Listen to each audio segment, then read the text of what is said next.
Yeah. There's only 3 shots in a rap video. Yeah. Right. Yeah. He's on his What comics do you love, I think besides your fucking girlfriend Dean. I think Corey's one of the funny. I like Corey a lot. I like Corey a lot.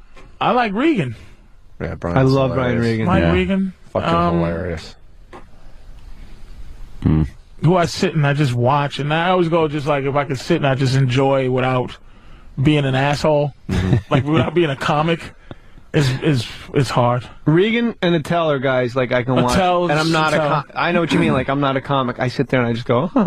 Yeah, I just laugh like a fan. You don't have to. I don't dig through the shit. Yeah. I see what he does here. Yeah, okay, I get it. Like it's a few. Have you guys noticed Attell's got like this new character? I don't know if it's new, but like he's kind of gone into it. It's the audience doesn't know how much he hates them. So well, that's from that fucking that fucking from Insomniac, because they all want him to drink. His and fucking audience was got awful. His audience got awful. Like, but if you're in the audience and he knows you're in the audience, he'll look over and go, "Yes, play me a tune," or like just say something so bizarre to you, and he lets you know like this is the worst fucking I possible. hate these motherfuckers. I cannot believe my life is this stage right now. They actually made the stage smaller at Caroline's to fit more of these morons here. Yes, this is illicit behavior. Like he'll just look at you dead in the eye out of nowhere. It's funny, man. He really is. Yes. He really is a funny dude. Where's Dean Edwards? We couldn't get him. Well, we don't have his contact info, unfortunately. That's good. That would have been a good way to wrap up today. You got nice producers.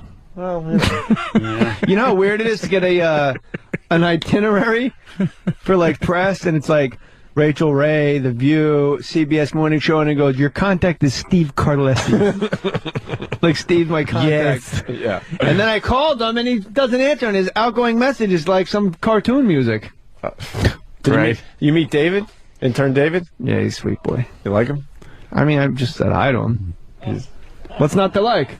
David. You want David for like one moment? You'd all be dead if it wasn't for my son David. Hey, David, you know Jay Moore? Yeah, we met. He was very nice, David. No, I mean, do you know of him? David got a haircut. Yeah, I see that. David. Explain, Dave. What have I missed about David? Yes, I know of Jay Moore, yes. He's, I know what's the matter, David? What's wrong, David? Nothing's wrong at all. I'm just saying, seem a little I know who he snippy is. today. You seem a little snippy. David, I just told him that I met you and you were a very nice boy. Yes, thank you so much. That's very nice of you. It's like a shidduch when we met. Yeah. Isn't he perfect for Hollywood? For casting? Oh, behind the Who, scenes. David? I think were you asking David about me? Oh, no. Well, aren't you impressed that I said shidduch, puppy? Yes, I'm very impressed. What do you know about Jay Moore? I know a lot about I know him. you killed my Lord and Savior. Uh-oh. I know I'm a dyed-in-the-wool Catholic. You got some splaining to do, Pontius. No, I'm kidding with you, David. Give us the rundown on Jay Moore. What do you know about him? He's a good man, David. He's He's a good guy. Comedian, actor, former host That's generic. Former host of Last Comic Standing. What's the name of his show right now? What's that? The show he's on right now. What's Gary Unmarried. There you go. Did you go to yeshiva? Where'd you go to school? Sure. Really? No, not a yeshiva, not an Orthodox one, no. Who does other comedians over the years say Jay looks just like? What other comedians, when we talk, we say Jay looks just like this person? Looks like. Yes. Just see how deep you know. That I not What sure other of. comic do I look like? No. Like Larry Burkhead? No, what the comedians say you look like when we say you look like somebody. Wow, I don't even know where you're going with this. I know Larry Burkhead. I don't know that. I'm sure this will be flattering. No. A lady comes up to me at Starbucks. She goes, "Are you Matthew McConaughey?" And I looked at her and went, "Yeah." I'm fucking Matthew McConaughey. Don't you see how fucking hot I am with Costa Rican pussy dripping off of my body, you dumb, stupid chai latte moron? That's me. I'm naked with bongos smoking grass in Malibu on a 55th Street Yes, I'm Matthew McConaughey. You nailed it, sweetheart. Oh, fuck. You might as well come up to me and go, "Are you Alan Thicke?" What does he look? Who does he look I like can't to answer you? that. I don't know. What does he look like to Patrice, you? you're talking about a specific actor or comedian that he looks like? Well, who do you think he looks like then? Let's just go with where that. are you going, Patrice? Where are you going with that? Yeah, I'm no one knows. nowhere. What do I look like? I don't know You look who like he Marion looks like. Jones's husband. We just we was one day look we like anyone to that me. was I don't know. hilarious. one day we sat If you're in the around. sports world, that was if you're in the hilarious. sports world, that is very funny. One day we sat around and said, Jay Moore looks like Eric Stoltz from Mask. All right. Oh, Jesus. I've seen that. That's old. All right. Yeah. Like I have deformities on my face. No, it's just you just got like a cured Eric Stoltz. I know Keith was there when you said that. I know Keith was there. Cured Eric Stoltz. Keith was there waiting for his fucking 115 spot for his free fucking shawarma. You guys go there and eat like you're. You guys eat like you're at Le Cirque when you're at the fucking Comedy Cellar. You'll crowd around on a table. You write shit with the fucking chalk on the tables. That's done. Like a bunch of big shots. That was years ago. You never heard that, man? I just said I have heard. He did. Yeah? He said it. David, who does he look like? Who does this Jay Moore look like to you? Let me do this to my face. I go look Oh, no. Stop pulling pins out of a map and Doesn't look crying. like Eric's the mask. Who does he look like to you? I don't know. He doesn't really look like anyone. All right, we're not going to get anything out He of doesn't look like anyone to David, me. how old are you? 26. What is your thing that they brought you in here like it was going to be a big laugh when David comes in? Yeah. What is it? What's your guy? What's your thing? The one guy was no homo. I remember that guy. Right? I got rid of him quick, didn't I? Yes, you did. I put my. You know what happened that day, Patrice? You were there. When that came to sit, what was his name? Bobby? I don't even remember anymore. What? Craig. Craig. Right. Your thing is it gay if you see this, is it gay if you see that, and then he was sitting in that chair, and I came with my pants off, and I put my entire package and asshole on it. I held him down, and I put it on his face and neck, and then I stood up and went, no homo. No homo. Like I basically raped this person. You remember that? I remember that. That's the last time you were here. I think he's gushing. He really is a big fan of Jay's. You do look angry though, David. No, I'm not angry at all. I'm a big. You're right, Patrice. I'm He's a big fan. He's just a little. He doesn't want to offend Jay. What makes you a big fan of Jay Moore? I watch his movies. I watch. What's your favorite Jay Moore movie? Mine's Suicide King. Suicide King. Last night. FX. That was great. You still getting checks from that? Yeah. My ex-wife will get that one. Oh, She worked very hard in that movie. Are you shitting me? She got the fucking checks to that movie? I bought her out though, so God damn, I didn't do what you did. Fuck, dude. I didn't do what you did. I went for the extension. I wrote a plan. check with 2 commas. Thanks, Dave. And I washed my hands of it. Speaking of Pontius Pilate, I washed my hands of this woman. Fuck. You don't give up nothing. I'm done though. What? Nothing to her. Very soon. I gave her everything. I gave her everything I had, and I walked out of the lawyer's office. Like there's no, I don't give her. You don't any give her alimony. nothing else. But you gave child her support. She lives off child support probably. Ugh. plus the everything you had at the time. 1.6. Oh. Like this. That's for you. And what did you do for yourself? I started doing Tuesdays at the Irvine Improv, getting the door. I got 100% of the door, and they said, we'll give you 80% of the door. I said, fuck you, you're closed, stupid. Give me 100% of the door. You're closed on Tuesdays. And they said, that's a fair point. They were closed. So I picked the night they were closed so I can get the door. I went out and I fucking made it happen. I didn't sit on my ass like the fucking you-know-whats. Like the who? I don't know. People that don't want to work. Like the Easy CBS. Oh, yeah. Yeah, this isn't any W. Yeah, you don't even get to have a lot to lose. You don't even get to have in your window anymore. Right. I said, you know people that don't want to work. Shut You your know, fucking face. Just drop it. you know what? I'm helping you. Look, Corey Holcomb, maybe you think he can fight.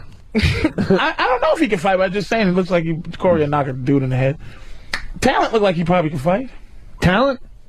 I haven't seen Talent in a while, but I bet he could fight. I was on a basketball team with Talent down at Chelsea Piers. Jesus, black looking Opie's Me like, and Frosty. people.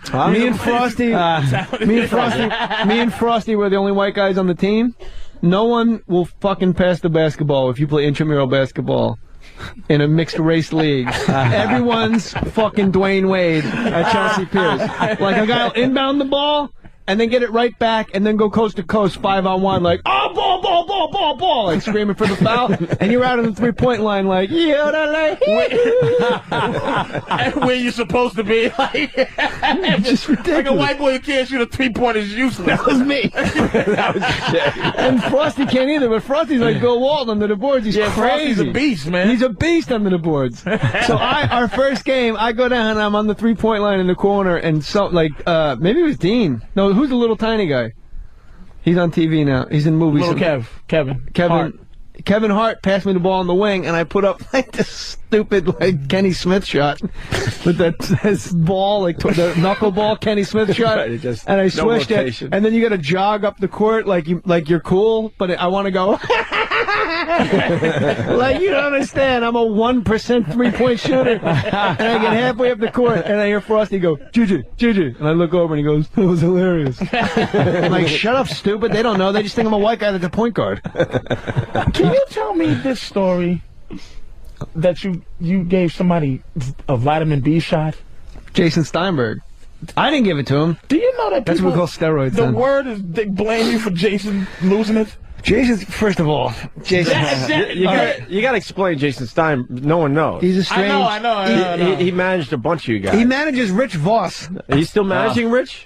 I thought Rich said goodbye too. Yeah, he had a bunch of you guys. He's nice. He's kind of like the land of broken toys. And I love the guy too. We traveled together and all that shit. But it's like I wanted to always. The story is that here's what happened. He made Jay's a little funny sometimes, right? And that this fucker did something to him to make no way. This is what happened. Jason Steinberg and I met for breakfast. I was going down to my doctor. It was cold and flu season. I sound like David. It was cold and flu season. And I was going down to my doctor, Dr. Frank, who was a mafia doctor, total mob doctor, who would give you, like, all pills you needed. And he'd bring in, all he wanted was, like, every once in a while, you bring in your girlfriend. He'd go, JJ, she got a big bush?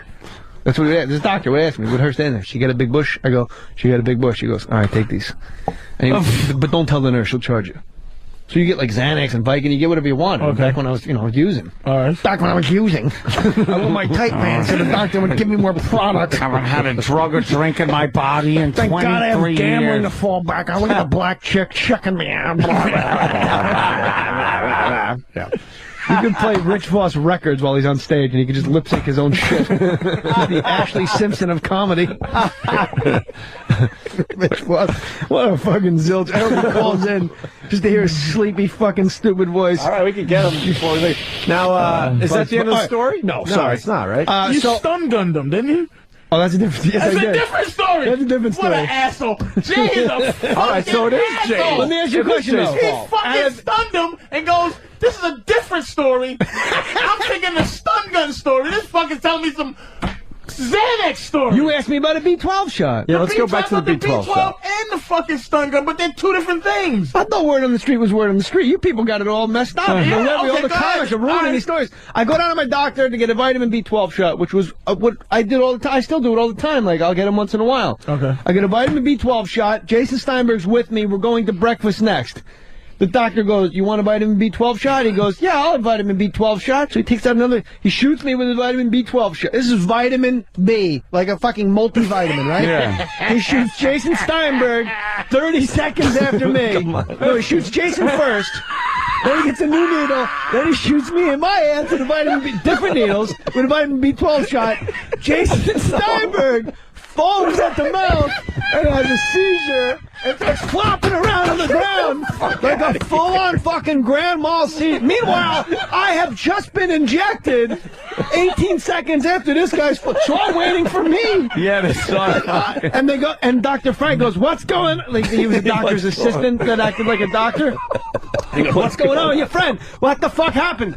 He's like this guy was like 5 feet tall, like super fat. He like, he looked, and so he picks Jason up like under his armpits and puts him in the chair and goes, "Wake up!" Like he's panicking and he's slapping him. He goes, "Wake up! This is not normal. Your friend is very strange."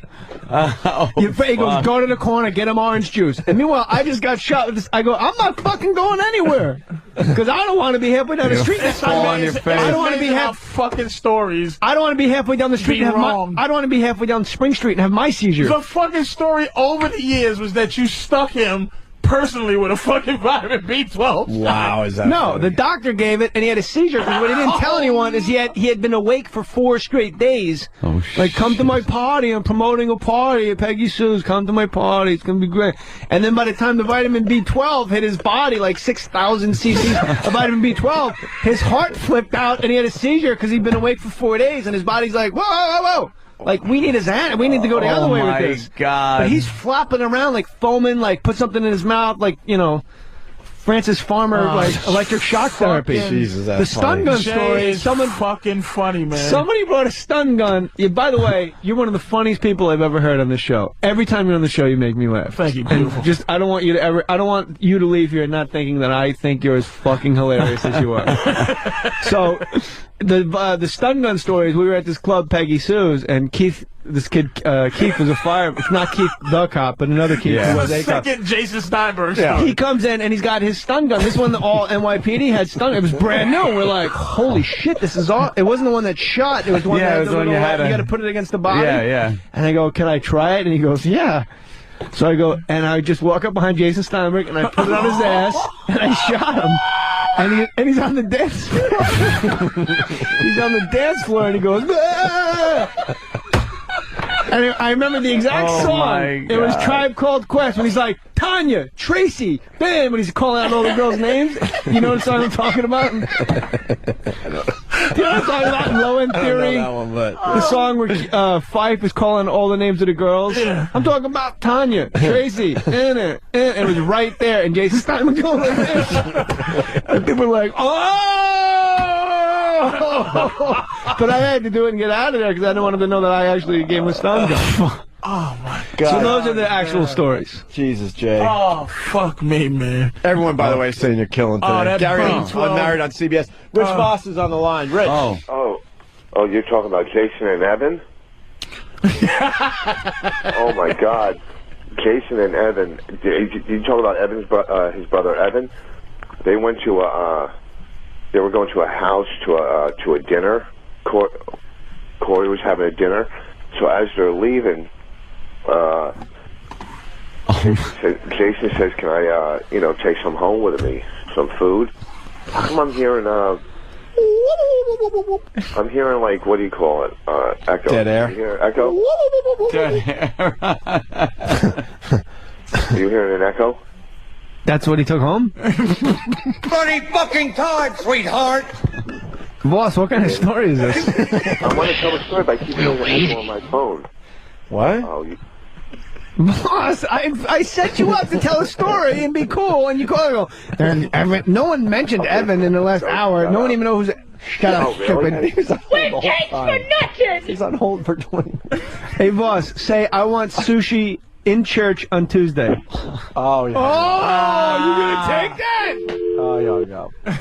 Well, that's why you're doing one-nighters, Rich. All right. Let's get out of here. Where do you guys go? Oh, the show's over? Wow. Yeah, it ends earlier. Show's over. We don't do the other thing anymore. Shit. Patrice, you're going to be at Bananas in Poughkeepsie March 27th? 28th. And 28th. Yeah. Wow. Fuck it. Gary, I'm married. Oh. How about we get the ratings to jump a little bit? Just a little more for you? Oh, yeah. I'd like a second season. You doing auditions? Can I audition for something? I would make... if you were in town, I would just say, I know the guy for this. I've done that a couple times. That'd be nice. Just give me a call. I would totally do that. I'll do it. Yeah, you put me on a dumb thing, and I'm a nobody. I put you... I found those thing was pictures great. recently. The WNBA... Here's to you, Mr. WNBA stalker. Yeah. I take care of my friends. He does. WNBA? No, when he was doing his more sports thing. I happened to be out in L.A. I called him, and next thing you know... That was the original... Ooh, well, I don't know if you... No. To that? No. I was gonna say because I think of Jim Rome. No, it wasn't anything like a Jim Rome. It was the original same time slot. It was the original kind of show like that. What a douche. Really? All the compliments he gave you. No. That was the original blood. It was the original. Look at not Louis C.K. It was the original like show like that is what I'm saying, and I thought of Jim Rome. I don't know. And then I'm like, it was the Tonight Show, but only sports. The monologue was sports. That's what I'm I'd saying. bring out Jeff Garcia, and then I would bring like Dennis. We had great Dennis Leary came like. Why didn't that? What the fuck happened there? I called the president of the network a fucking cocksucker on the Craig Kilborn show. I said, no, I love ESPN, but Mark Shapiro is a fucking cocksucker. 16 time slots in 25 weeks. They just kept moving us around. It wasn't his show. Like, we had the show. Say something. I'm just saying that they booted you off for that shit. Well, we got like a 0.3 rating and a 0.4 rating, which is 400,000 people. That's not bad. Well, we know that now because now everything that's been in that time slot since, that's what they get. What does Rome get? About what? Fucking. Oh, I don't know. He's a monster. What? I just don't. Jim Rome. What is that about? Yeah, I just don't like. I don't. Patrice O'Neal. That is clever. That is great. The more sports, it was a good show. It was a great idea. O'Neal. Anthony, Opie, talk to me. What's going on? That is fresh. That does not suck. That is nice. Why don't you get your ass out of bed and get on the Opie and Anthony radio show? I don't know. That is great. Good Jim Rome. And I love that whole block. Again, Caliendo. That whole block. Yeah. That whole block of Caliendo, Dean Edwards, Jay Moore. Who do you got? Caliendo, Dean Edwards, Jay Moore. Here's the thing. Oh man! You need me to do fucking George Bush? No, how about I whip out on Nixon? Ready? He's done enough. Those goddamn Jews, Henry. And I'm not lying about Silent majority. I'm going to tell you something. The mixture of funny and well done impressions, Jay. Yeah. Because it's as opposed to what? Not funny and not well done? No. As opposed to... I like that. Oh, that was good, buddy. The slow clap. They're slow clapping you out there. To Caliendo, who does great impressions, but that's what Caliendo does, is great impressions. I wouldn't be sitting here... Very funny. Just fucking... Exactly. Someone should have told Frank Caliendo that you cannot do John McCain and you cannot do Barack Obama. Just because it's timely doesn't mean you put on a wig and just get at it. How about Charles Barkley? Is Charles Barkley any respect for that? Of course I can do Charles Barkley. Any respect for Charles Barkley? I can do it myself. Dwayne Wade is great. He's going to put 50 points on the Knicks. Of course he is. The only reason I did a drunk driving is so I can get a blowjob around the corner. It's the same voice as Muhammad Ali, but Muhammad Ali, you go up a little bit. And you rhyme more. I don't like the fact that he has a scientific theory to him, because this is like the 10th time that he's theorized. He's studying his fucking impressions. Yeah. I didn't Charles realize. Barkley, that's why the Golden State Warriors was such a fucking serious impression. That's why the Warriors are such a scrub team. But I mean, what else do you call a scrub team? They have 11 wins. That's a scrub team. And I don't think he likes the fact that he's not known as a great impressionist. I don't give a shit. Just pay me. I would clean these windows if they paid the same.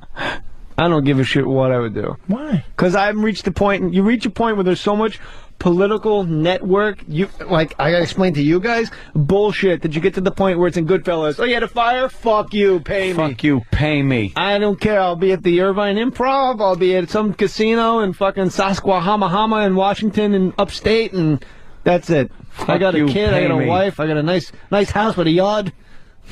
Mortgage. Remember Keitel in Copland? He goes, "Look around, Ray. Everyone's pools are above ground." But sorry, ADD radio. I forgot that. But that was the best line of the movie. We're all stealing. Yes, we are all stealing. But everyone's pool is above ground. Right. Like no one's laying fucking tile and digging holes here. Look around, Ray. Everyone's pools are above ground. So you came in here with the plan of a little boy, and you wrote it down in the back of a matchbook. Jesus. You like Chris Penn? Good. Remember Reservoir Dogs? Yeah.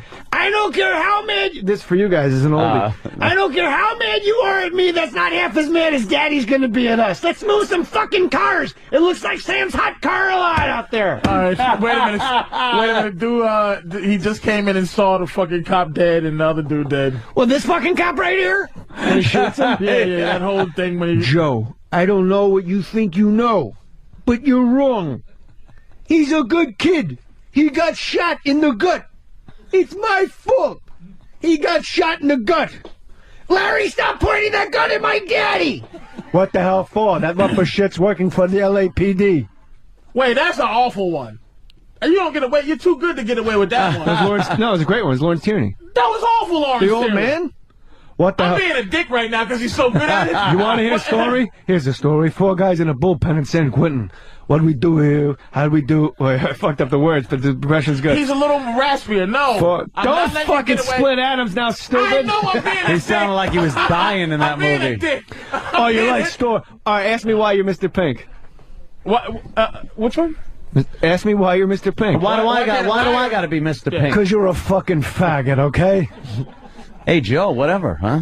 Look, come on, man. You like stories, huh? I could be doing... Because you're a fucking faggot, all right? Ooh. And I'm doing better fucking Lawrence Tierney than you. I don't like that. My way on a highway. Oh, you like jokes? You like giggling like a bunch of girls? Like a bunch of girls. Here's a story. 4 guys in a bullpen in San Quentin. What'd we do? How'd we get here? What'd we do wrong? You got the picture? Oh, it's not my best impression. He's a fucking dead old man. Listen to me. Give him a break. I do your people better than I do my people. Who the fuck are you? I'm giving him a break. He raised the As bar. Christopher Walken said in At Close Range, motherfucker! Hiya, boys. Looking good. I got a meeting tonight. No, you know what? You know the movie? When he goes to see Sean Penn and Chris Penn, and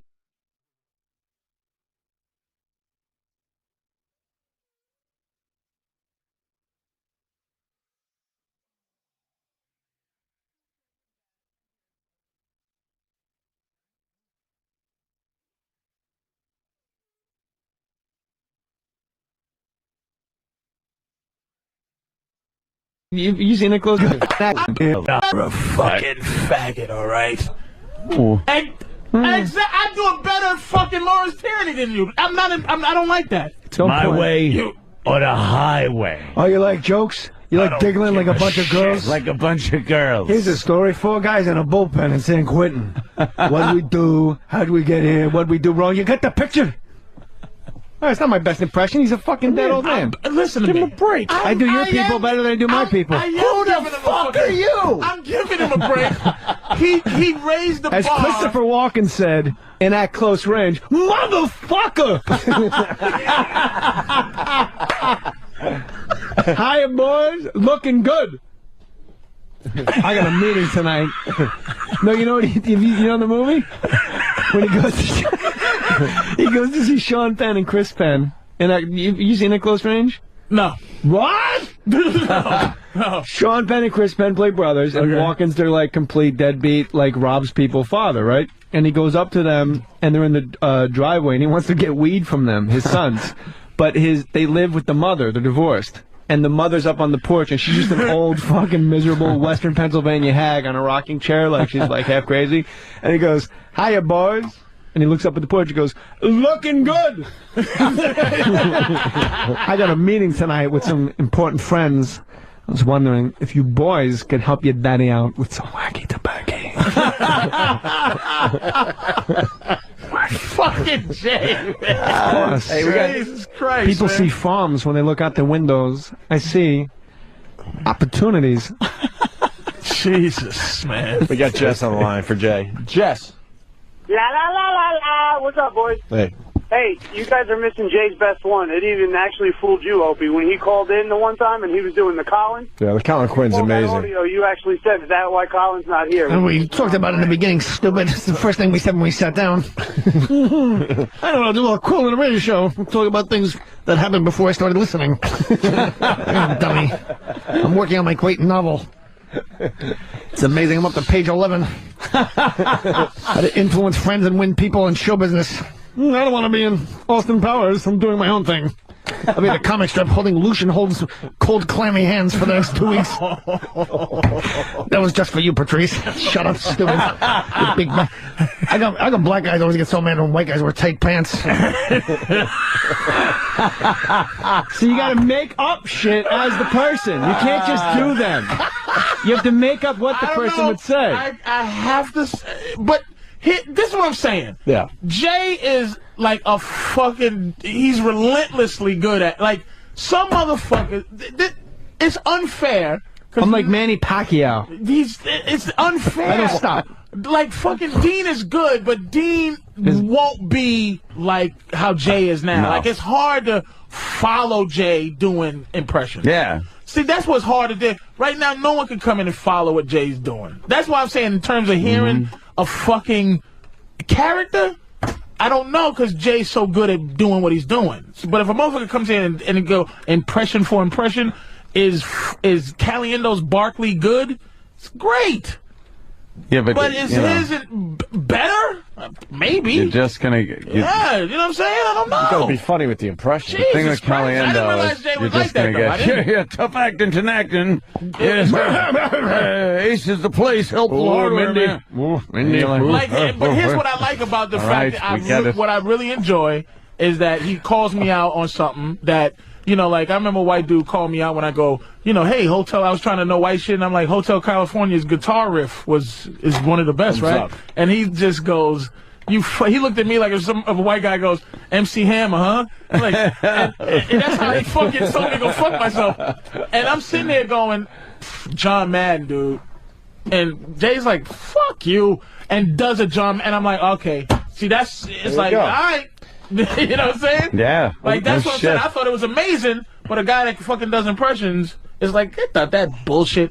And that's what I appreciate about this new thing I just found out about. I'm like Dwight Howard. I like to block a lot of shots and then run back up the court and fucking stuff it in their face. That was fucking But what is it with black? If you play the dozens with black guys, the dozens are over the minute the black guy says, "What's with your tight pants you got on?" And then he goes, "Oh shit! Oh shit! Oh!" And then they walk around because it's too funny to sit still. "Oh shit! You got tight pants on! You got tight pants on!" And you're like, "Yeah, but what about your mom?" "Oh no, nigga, you got tight pants on!" Like, I don't know why tight pants has become the fucking atom bomb of black comedy. It's so true. You be killing Keith Robinson. You'll kill him. Go, well, you were great in rebound, Keith. Way to go. We really thought you were going to turn your career around when you were on rebound on Showtime. Oh, shut up, goddammit, with your tight pants. And everybody goes, "Oh, shit. Oh, he wears pants that fit him." We gotta leave it there. We gotta wrap up. Jay Moore fucking killed today. Goddamn Jay. Patrice fucking killed today. Patrice is in Poughkeepsie. Gary, I'm married. I'll be in Santa Monica by the time this airs. Oh, you're live? Yeah, we're live. Oh, boy. What? Gary, I'm married. CBS, of course. So Wednesdays at 8:30. Hiya, boys. Looking good. Looking good. You see that, Anthony? I haven't seen it, but I can completely picture it when you're doing it. It's hilarious. It's a gravel driveway. Piece of shit sitting there. Welcome to the party, pal. Bruce Willis and Demi Moore have become the same person. I'm in Mr. Brooks with Dane Cook. Welcome to the party, pal. I'm with Patrice O'Neal on the Opie and Anthony show. Come out to the coast, have a few laughs. Oh, Bruce, why don't you leave him alone? When did Al Pacino become Big Daddy on Cat on a Hot Tin Roof? Patrice is in Poughkeepsie. He's a big deal.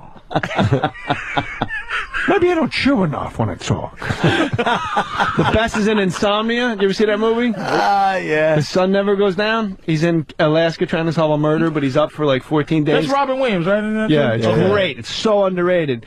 And they go, well, there's your suspect. He goes, well, why don't we go down to the schoolyard? We'll pull him out of class, shake him up. And they go, it's 10 o'clock. He goes, I know, at night. Oh. Why didn't you tell me that? You want to call? Where's my phone? You want to call Al Pacino right now? You got his number? Of course I do. He's a friend of mine. Tell little Jimmy to stop making fun of my height. I'm a lipstick, and my wig. It's not a wig. Damn. I'll say that. It doesn't matter. It's not a wig. At this point, it doesn't matter. Just so you know, not a wig. 88 minutes was an odd color, mind you. Yeah, he dyed it a little And weird. red hair, gray side. I get stuck in Colin a lot, too. That's a big problem whenever I say it on stage. All of a sudden, the next, 4 minutes that I talk to the crowd, this guy wearing his nice... Oh, my God! God damn, is that fucking Colin? It's nice. You think somebody... I get stuck in. Tracy, I get stuck in, and Colin. Those are the only two I get stuck in. Like, walking is, way too sweaty. Like, you can't walk around the house like talking to your wife is walking. But I can't say to my wife, it's nice you made it. So fucking funny. When you laugh, I always laugh. Oh, my God, dude. That is so That Colin. is not a hack Colin. I can't even make anybody... Hack Colin. Yeah. No one's laughing. They're all looking at my freshly pressed pants. Oh, I know what I'll do. I'll wear a nice new shirt to the show. No one will notice. Don't stop staring at my shirts, dummies. Just Listen, always, you understand something. We live in a world where, housewives are listening to gangster rap, doing aerobics, and all the gangster rappers wearing rollers in their hair, gossiping. What the hell happens? Rich Voss called and hung up so we can get back to his day job of doing nothing. Married to that Canadian Bonnie. Let me tell you how horrible this fucking is right now. Holy shit. Is because he's not doing quips that Colin. That's what I'm trying to explain to you. That's what he was saying. That's what I'm hanging my hat on. It's almost. You got to your own materialist It's guy. fucking dangerous. To cliche up Colin, because that's what Colin does. Oh, but yeah. That's not what he does. It's not what he does, but he could do that. Don't fucking. Don't what? You don't even make sense, stupid. Well, you want with a rosary board at St. Pat's. He's not even Catholic. He walks around, goes right to the gift shop. Take a drink from the holy water and keeps going. Thinks it's a goddamn trough, you people. Then on his way out, he doesn't tip anybody.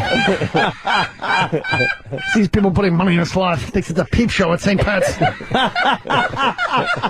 It's rosary with a cross. Jesus is supposed to be on the cross. It's called Corpus Christi, stupid. Corpus Christi, the body of Christ. Not that fake Guido you got hanging from those two boards on your neck. Adrian's a med hanging from a cross. I don't even know what's happening. I don't even know where I got that reference, because I stink. I'm out of work. Not only is it the best Colin I'm winning in the not done. business, it's the only Colin winning in the business. That's because nobody knows who he is. Let's be honest. It's a very sad thing that he's not that far away, impression-wise, from Harvey Keitel. Women get raped every day. The series must go 7 games. The series must go 7 games. Let's be honest. Let's be honest, folks. It's not that hard to do, me. He's got it broken down, man. Oh, yeah. Broken down scientifically. He bites his hand. With little Jimmy, I wrote the forward to his book. I thought it was really going to propel me. And he even got when he's trying to think of something to say. You know. As the brain starts working, right? The brain works. Fuck me, man. We really got it. It's nice, the New York Post. Right. Jesus. Jay, thank you really want a black guy with a headline, Big Beast, on the New York Post. In today's day and age, that's after the picture of the chimpanzee being shot with a stimulus plan. Oh, shit. I thought the stimulus plan was Viagra. Jay Moore, everyone. Fucking guy, Dean. Gary I fucking Unmarried, challenge you, Dean. CBS. Wednesdays at 8:30. Man, dude. Patrice Bananas. When is that? This weekend? You ain't fresh. Next 2 weeks. Sorry. All March right. 27th. What's with your tight pants you got on? What do we got going with Guinness here? Well, tomorrow's the big broadcast at Connolly. Yes. 47th and Madison. You can come by if you're in town. You're probably flying out today, right? No. You don't stick around anymore, do you? No, I'm around. Tomorrow I go and see my parents in Jersey. Yeah, you do the family thing. You gonna walk around on St. Patrick's Day? Oh, it's Drunk and smart. bored? You're fucking smart. It was good to see you, buddy. We're gonna Wait, now where are you going, We're at Clyde? a bar. Look at him. I'm like Clyde, and I'm rocking steady. Where do you live, Patrice? Jersey. When All right, Get out with friends and raise a pint with Guinness, brought him in. Harp, and Schmiddix. It's our song, Jay Moore. Eddie Trunk. Stupid Eddie Trunk. You weren't here that day. I wasn't. When we were going over his top 5 lists for his book, and he was trying to be the guy too cool for the room. I was listening to that. Was it top 12? Like top 15. Yeah, it was like top. These are the essential Van Halen Years, Yeah.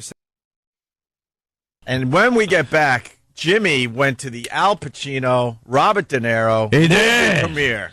I want to know if the movie was good. Jimmy came in early. Jimmy never comes in early. Here's a little ad for it. He was so Here's a trailer. excited. I couldn't sleep. He was so excited to come in and talk about the movie. He got to go to the premiere last night. Oh, well, that's cool. That was a cool scene, actually. Right? No, it wasn't. It was. I forgot. I think they can't wait. called that one Banal Dialogue 6. Oh boy, I can't wait. I cannot wait to hear it either. And my date's coming in too. Oh, your date? Yeah. Well, who are we Is seeing? he here? Okay, well Who's the young lady, After the Rupert? break. I'd like to meet her. We'll meet Jim Norton's date for the big movie premiere Yeah, of the Al wow. Pacino and Robert De Niro movie. What a tease. We did ask Jimmy how was the movie, and he started talking about how great his seats were for the movie. Yeah. So I don't think that's a good sign. Never a good sign when the seats are the highlight of the movie. Yeah, all right, we'll get into that next. It's Opie and Anthony starring Jim Norton. Speaking of funerals, Oh,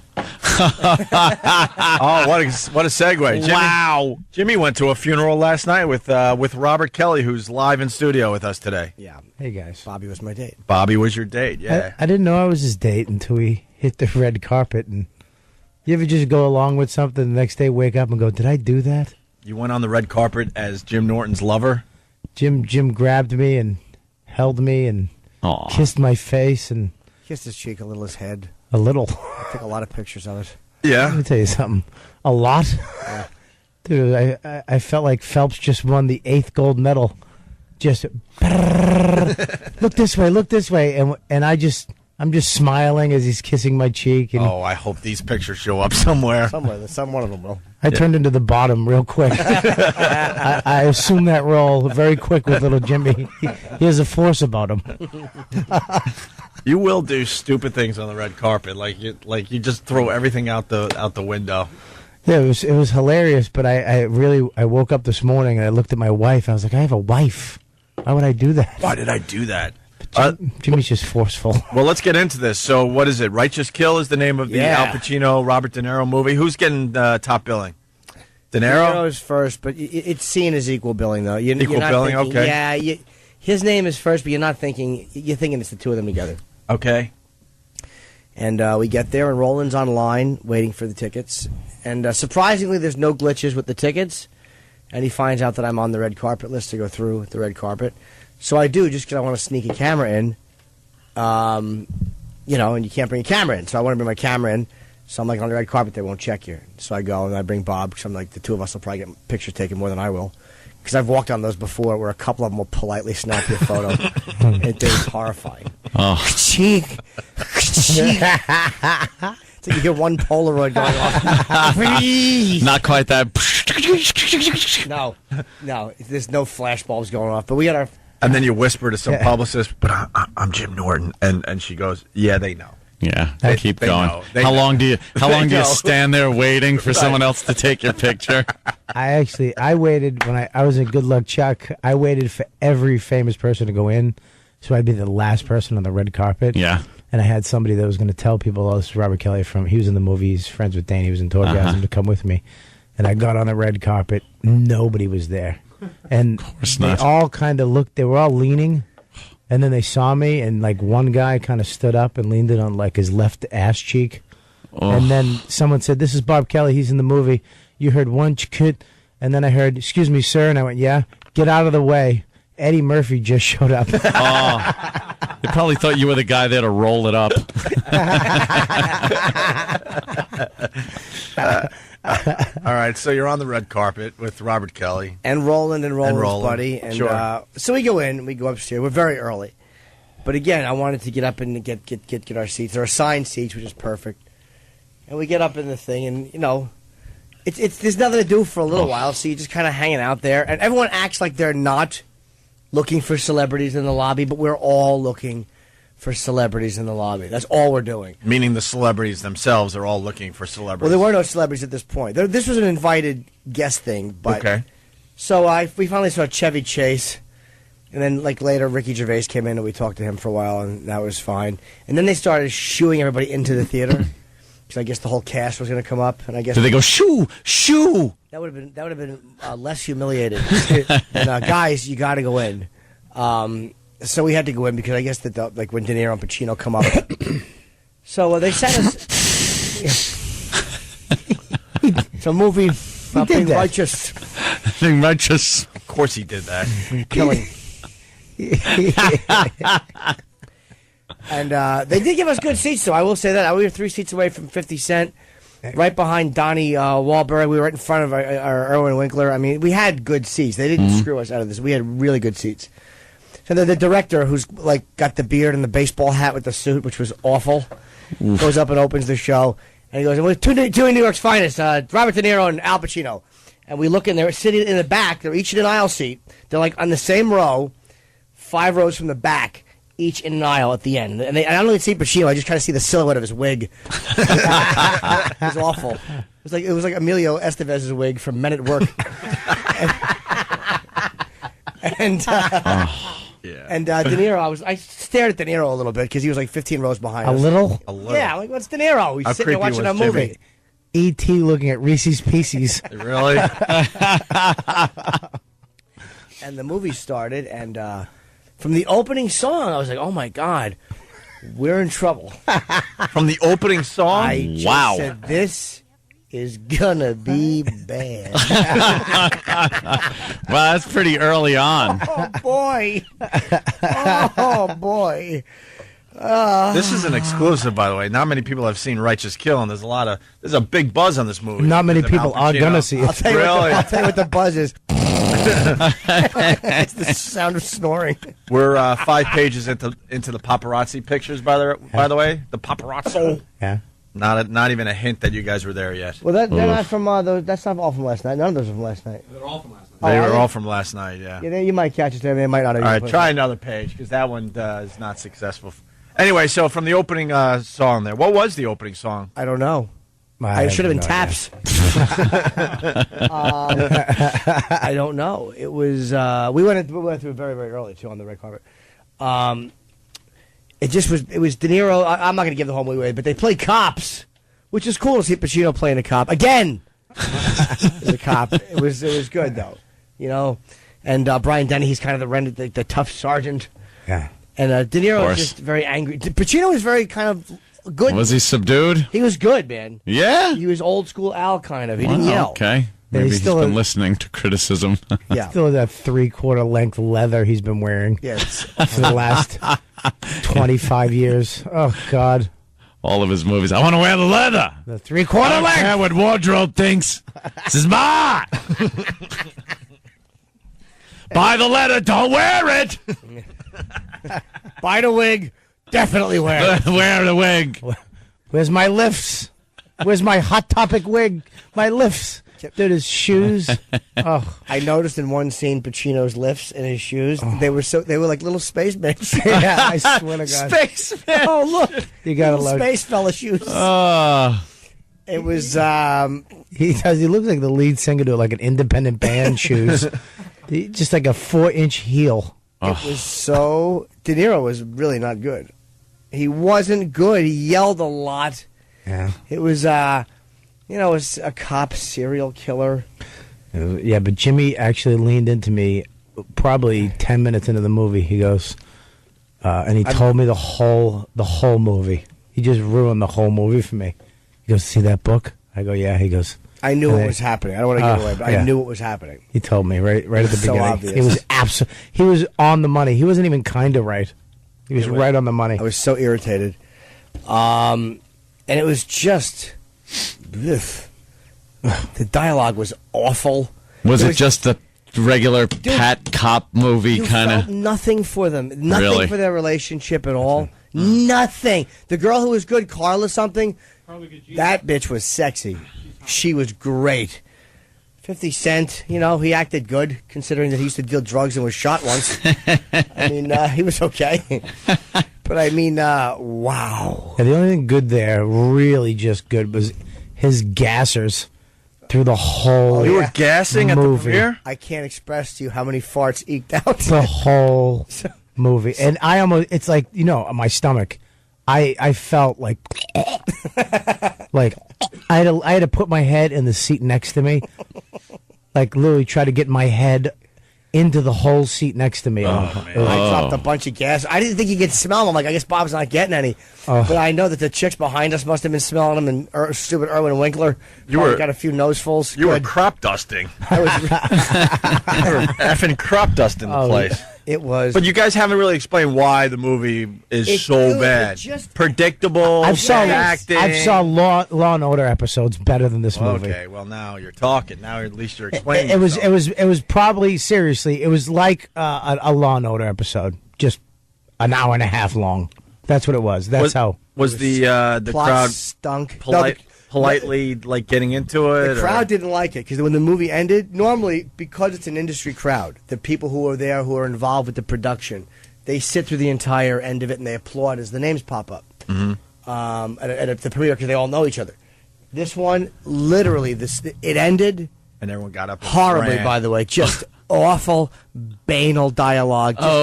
It meant Oh. nothing to me. The- I felt nothing. It was the worst ending line of any movie ever. Well, let's just say this. There was a death in the movie. You know, somebody died, and their death line Oh, no. was terrible.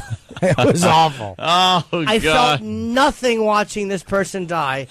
And the line, I'll say the line because nobody knows who it was. The line was, continued success. Yes. Well, that's something you write in a book. Of course it is. But you saw it in the other actor's eyes. Like, what did you just say? Did you just improv that?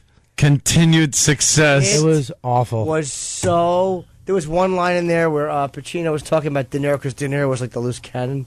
Of course. And he goes, I know sometimes he comes off like a pit bull on crack. No, they didn't do the something on something joke.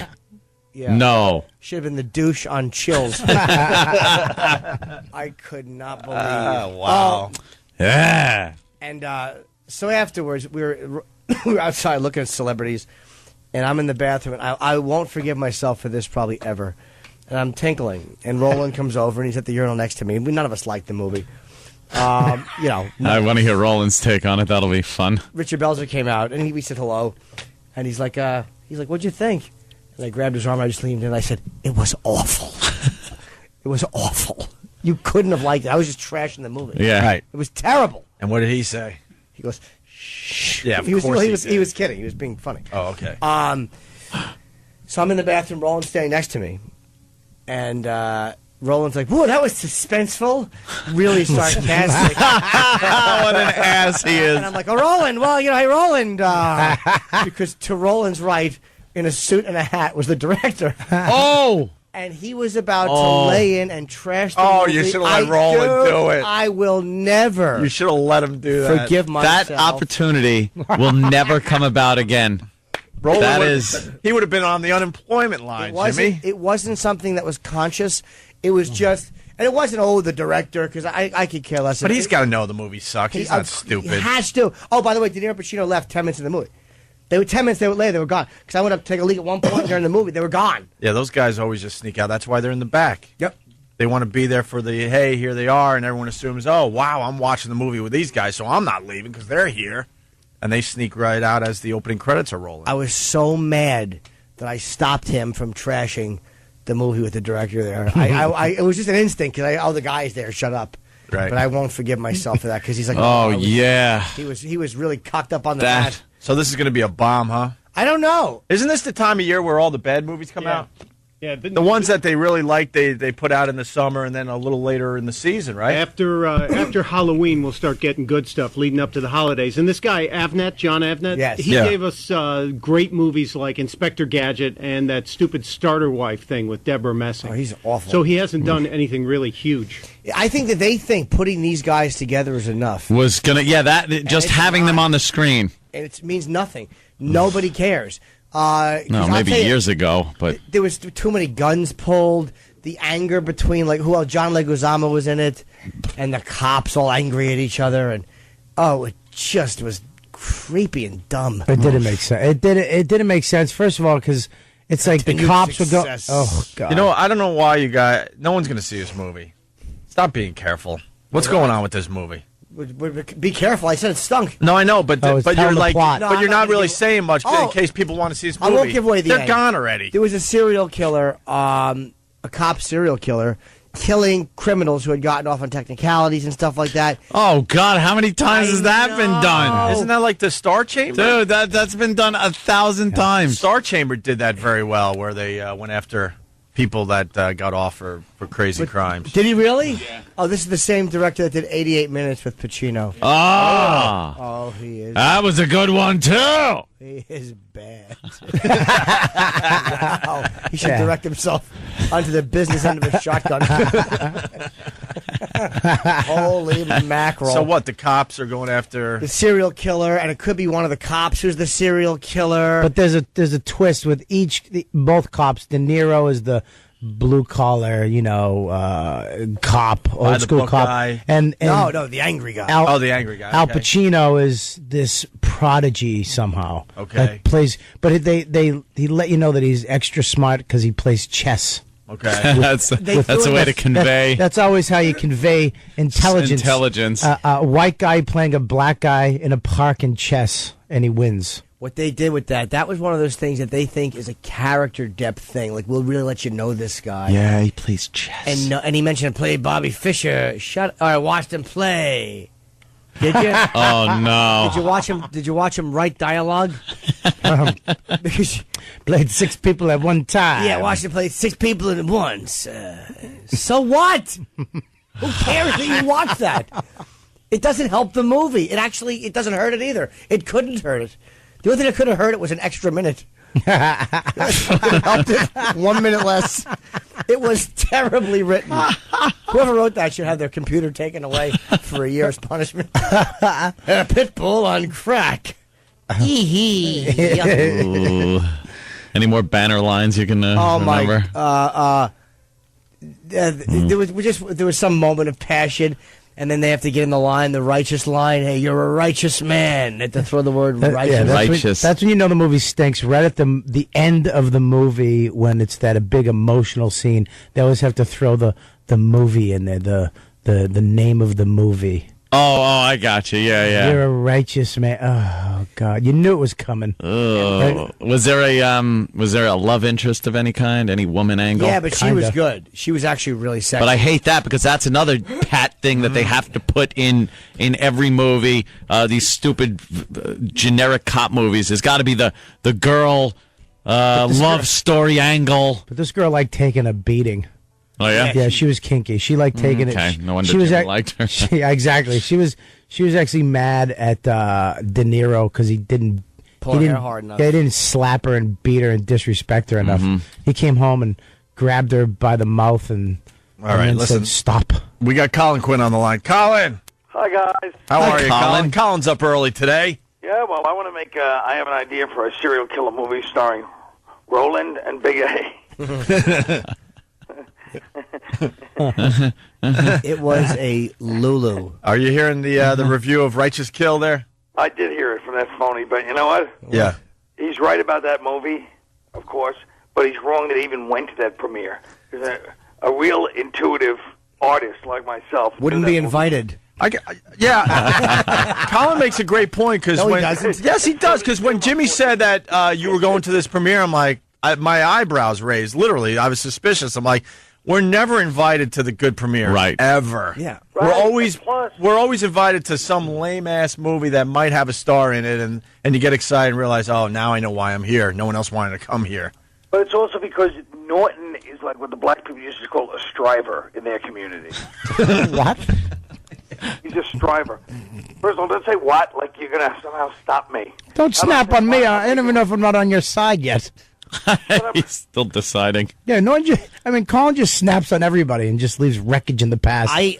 Kyle, I wanted to go because it was Pacino and De Niro, and if there was no shot to get a picture, but if I could have got a picture, of course, that's where I was going to go. First of all, Bob, what about this? What about assume you're on my side because I'm trashing the third guy, the way we've all worked for many years? I was on your side. I said, don't say you don't know if you are. All right. I didn't know if your point was valid. Yeah, the point is this. The striver thing is like when the blacks that move up to nice houses, they move up to Strivers Row. Norton thinks he's going to be like a mover and shaker, sitting at premieres and going, Bob, I thought that one scene was rather intense.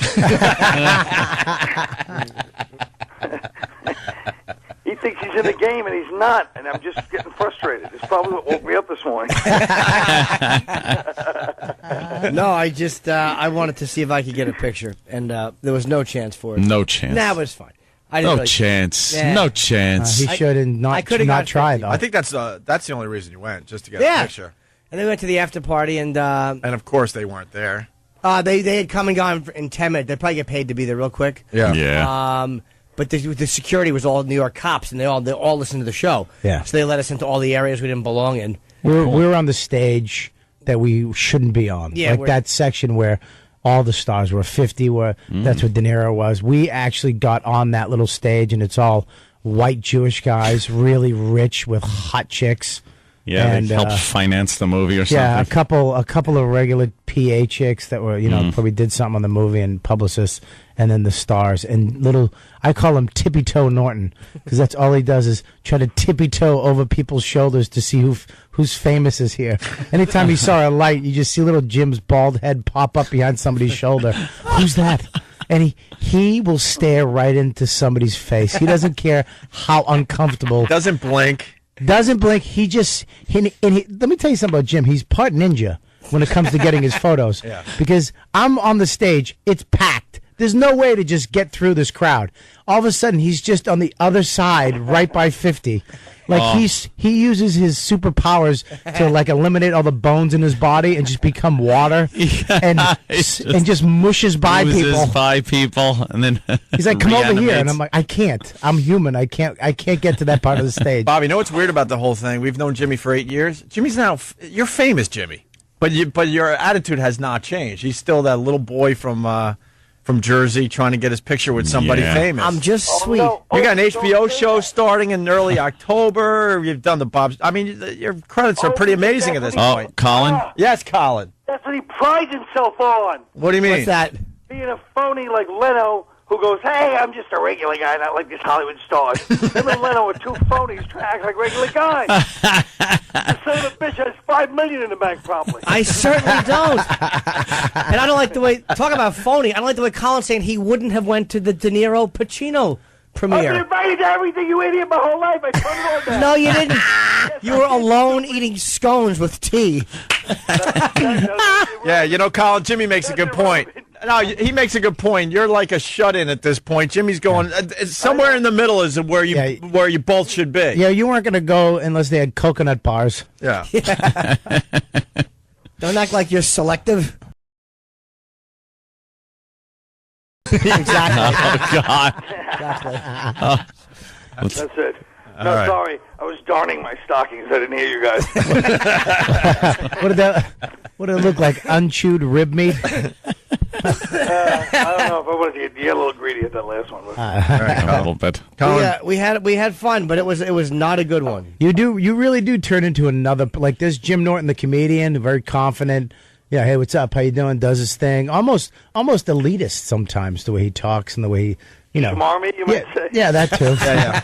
And then when he turns into little fanboy Tippy Toe Norton, he turns it. His eyes get wider. His skin goes paler. He turns into a little guy, and then you just see him staring at a corner of a room, like there was an exit sign. He's like, and he keeps repeating. He gets obsessive. Yeah. I've seen this. But he's not talking to you. He's talking to his own brain. Like he's going, he's probably going to come in through there. I mean, gotta come in through that door. Did he have his camera out the whole time? Gotta go to Kmart. Gotta go to Kmart. Did he have the camera out the whole time? He had it in his pocket. He goes. But was he checking it every 2 minutes? Yeah, he keeps grabbing it. He keeps checking. Like, okay, all right, it's set. Yeah, wait. Okay, it's set. Bob, I mean, if he's going to come through, that's where they come through. Right? That's a lot. I've assessed the whole room. I mean, I went through every door. That's the exit. The exit going to come through there. So I'll just stay here. A couple more minutes. We'll just stay here. We'll be here for a couple more minutes. We'll stay here. See what happens. Hey, we'll probably. And he's really negative too. But it's probably not going to happen. But you never know. You got to try. You got to try. You're not talking to me. You're talking to yourself. But I was being realistic though. I sensed it wasn't. Because I didn't think they were going to go to that awful party. And it turns out they came and went. And then I think Bobby might have said maybe they get paid to be there. I'm like, oh yeah, that makes sense. Yeah. They probably get $50,000 to show up for 20 minutes. Right, that's exactly what happens. They pay the stars of them. I gotta give up this phone. Goddamn heck. Let me. Stars of the movie. They don't have a percentage of the movie, and they go to it because it's publicity. No, the party. They give right. That's what I'm saying. I was being sarcastic. That's all. Oh. They don't pay them, and then part of their percentage of what they make in the movie might do well if they go to the No, they do. You don't hit them off with $50,000. Hey, here's 50. Just show up at the pawn. No. The Thanks, club. pal. The club. And then they go to the party and leave. This is why Colin doesn't know. No one's ever paid you to be anywhere. They've actually paid you to leave early. Crocodile Dundee didn't have an after party. Of course it did. Why would you bring that up? No, Carl. That was me. Sometimes the club will give these guys money to show up. Turn on me, Opie. Because the club wants them there. It was mean, Opie. He just made a Crocodile Dundee reference. I didn't think that was called for. That is a bit. And it's Crocodile Dundee 2. 2, right, of course. Get it right. That's what I said. And I tried to help make it better. I rewrote it, but they don't know what's good for them. Colin, why don't you get your ass in here? You're up early. You got the boys in here. You got to give them a little trashing, too. What are you doing? Next week? Next week. What are you doing right now? That's, I'm trying to rewrite some stuff, actually. What? I just got up. I got up like 20 minutes ago. I figured I'd give you guys a nice call, throw some zingers around the room, and get back to work. Why don't you put some lotion on your eczema ankles? Yeah, try to put some body fat on those legs, too. Yeah, I'll try, guys. Good one. Boy. Oh, that's good. All right, Colin. We have to They take do a break. pay them to be Hey, there. when it didn't laugh just now, that was the entire place. Bringing it down. Those two hit with a couple of zingers, and the whole place quieted down. It's not my fault. Yeah, there you go. They do pay people to go to parties, too. All right, Colin's coming in next week. They Colin. don't pay them to go to parties. Yeah, they do. You're so stupid. They do. They do. Who First of pays all- them though? The club, because the club Oh, the club. would want. Shut up, Carl. The club would want De Niro and Pacino in that Of club. course. What are they going to go to a loud dunk, dunk, dunk, dunk, dunk, dunk for 10 minutes? Yeah. Why That's would they good, go to Billy that? J. I True. like your bit. And then But the why club. would they go listen to that loud music? Yeah, then the club has bragging rights. Yeah, well, I actually De got Niro was in our place. Me and Dane and Gary got free Sony Vaio computers to go to a party in Vegas. Let me when we- translate. No. Dane and two friends. Right. Right, exactly. Yeah. Dane was like, Which we way didn't make Gary's like- we didn't make the flight, and we weren't going to make the party. And I was like, Dane, you should find out about those computers. I mean, we should still get them. We tried to go. He was like, yeah, don't worry This about it. week, and meanwhile, they gave Dane 3 computers, and he gave Exactly. you one. Oh, I didn't let That's the how that worked. You know, he didn't care. He didn't want a computer. He's got he can buy whatever he wants. I Yeah. was like, dude, what about those computers? I bugged him for like 2 weeks about the computers. I'm sure you did. Until I got a computer in the mail, and then I resold it. And All right, listen, we got to take a break. Colin, come on in next week. And, Yeah, what are you see doing? us. Get in here. Bye, guys. All right. hey, Colin. Make it sleazy. Colin Quinn up early. All right, Robert Kelly in studio. Nobody was holding his hand, and his injury was a little worse than yours. And he How do you walked know it was Kelly. worse than mine? Because it's in the paper today. He had 2 ligaments. I had two too. He had the That's 4. I had two too. the medium and the. I had two, too. I was like a pit bull on crack. Yeah. Yeah. he tore the medium meniscus. Oh, you think you're gonna speak in my ear? It's gonna go through my mouth into the microphone. Just We grab the nothing mic, to bro. stop it. Wow. It's a technique. buddy. It's a background. He's got 2 ligaments that are torn. and it'll be 6 to 8 weeks before they can work on it because the swelling. They got to is wait still for the swelling to massive. go down. He's not going to get operated on for at least a month. Yeah. That's what I got. MCL, MCL, that's what he and had. I have ACL. That's mine Oh, so too. it's pretty much the same injury. I heard 2 rips. That was it. He still wasn't holding anyone's hand out there. I did a show He actually 2 walked- nights later. Well, he walked off the field. Did you walk off your field? No. Yeah, he walked off. I was. Walked off. Bob didn't have equipment on, though, like to hold him up, and he didn't have drugs to take. They probably gave him drugs. They probably shot him up immediately Yeah, with here's some- something. Yeah, they actually cortisone? my knee was swollen, and they actuated my ankle too. And then my manager just had to tell him when he came in, he's like, "Oh, his ankle's fine." He goes, "No, he just has fat ankles." They thought my ankles were swollen. They thought you broke an ankle. They thought I broke my ankles because my ankles were swollen. They were like, "His good news is his ankles are fine." He's like, "But there's nothing wrong with his ankles." Oh, we thought they were swollen. We thought he hurt his ankles too. That's not good. Nah, it's not good. We actually X-rayed his face, his chin, Yeah. his elbows, his boobs. Yeah. I almost said a T word. Well, don't be Yes. fresh. I'm learning, guys. Though. Fred away, get fresh. So you're not following the Patriots? No, this year? no. I told you last year I was in a. What about this Matt Castle? Right, Castle? Yeah, he's fantastic. He He's hasn't started a game since high school. Yeah, That so- should work out pretty good this weekend. Really? Since high school, And he he's- hasn't started. And he's like 25, 26 too. He's no rookie. Matt Castle's going to get invaded. Wow. Matt Castle is going to get run over by a pit bull. Yeah, on crack. Wow, 1988. I wish you well in all your endeavors. Ugh. Oh, my God. Oh, my God. Continued success. Ugh. Blink eyes, go dead. No one felt anything. Oh, really? Oh, All Horrible right. death I scene? swear to God, you saw in De Niro's face. They captured him looking like, what's he doing? What is this? What's this improv line? This line stinks. Who dies? Al or Doesn't Rob? it always say- Al I'm dies. not going to. No, you might have. I'm just gonna No. guess. No, I didn't you know say what? it. Righteous Nope. kill blows. You guys saw it. It's obvious. So Well, the who movie- cares? It's not like we're giving away anything from The Dark Knight. The movie people were nice, so I don't want to say. You should go see. You should Yeah. go. You should go see the movie. Wait, Robert, does Al Pacino die? Huh? What'd you say? Does De Niro die? No. It's Al. All right. No, Al it's not dies. Al. Wait a minute. Let me do it again. Al Pacino die? No, he doesn't. From the description, does Robert the De whole Niro cast die? dies No, in the he movie. doesn't. The whole audience wanted to. Well, I left. Oh, it's the movie. That I'll died. break your head, De Niro. I'll break your head. Oh, get back. Not now. Yeah. And then John Leguizamo's angry. Oh, I get you. Oh, he's a loose cannon. Yeah. Who dies? Come on. Jimmy, does Al Pacino die? Opie, I want to say this. When you say who dies, Yeah. I think all of us Wait. did a little bit. Robert was really good. I'm going to try you now. I'm Does gonna Al laugh. Pacino die? No. Does Robert De Niro die? No. I'm tired. I'm going to laugh. All right, it's Al Pacino. And then he coughs. it's not- I'm kidding. It's not Al That's a real Pacino. No, cough. Jimmy's got some tells. It's Al Pacino. Al Pacino dies in the movie. Ask me again. Did Al Pacino? No. All right. Watch this, though. Does Robert De Niro die? No. See? My arms went up in the air. So what? Does Has to be Al. Does Al Pacino die? No.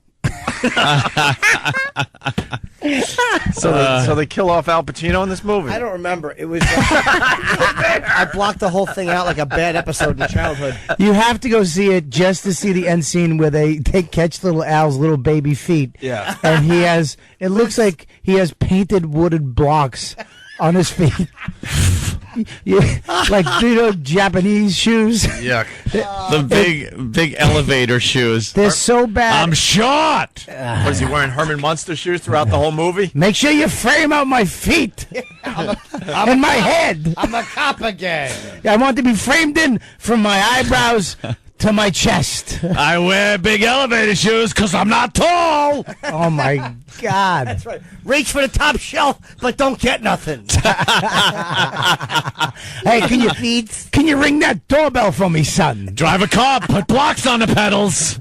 Going to the 15th floor. Push that button. He was good though, because he was like the old Pacino.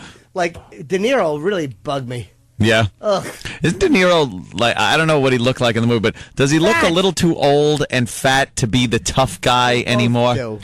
It's not working anymore. Like, you watch Goodfellas, you watch Casino, those things, yeah, you could see him as like a tough guy kind of thing, but wow, sorry. He wears a gray sweatsuit and a lot of it, and his gut sticking out.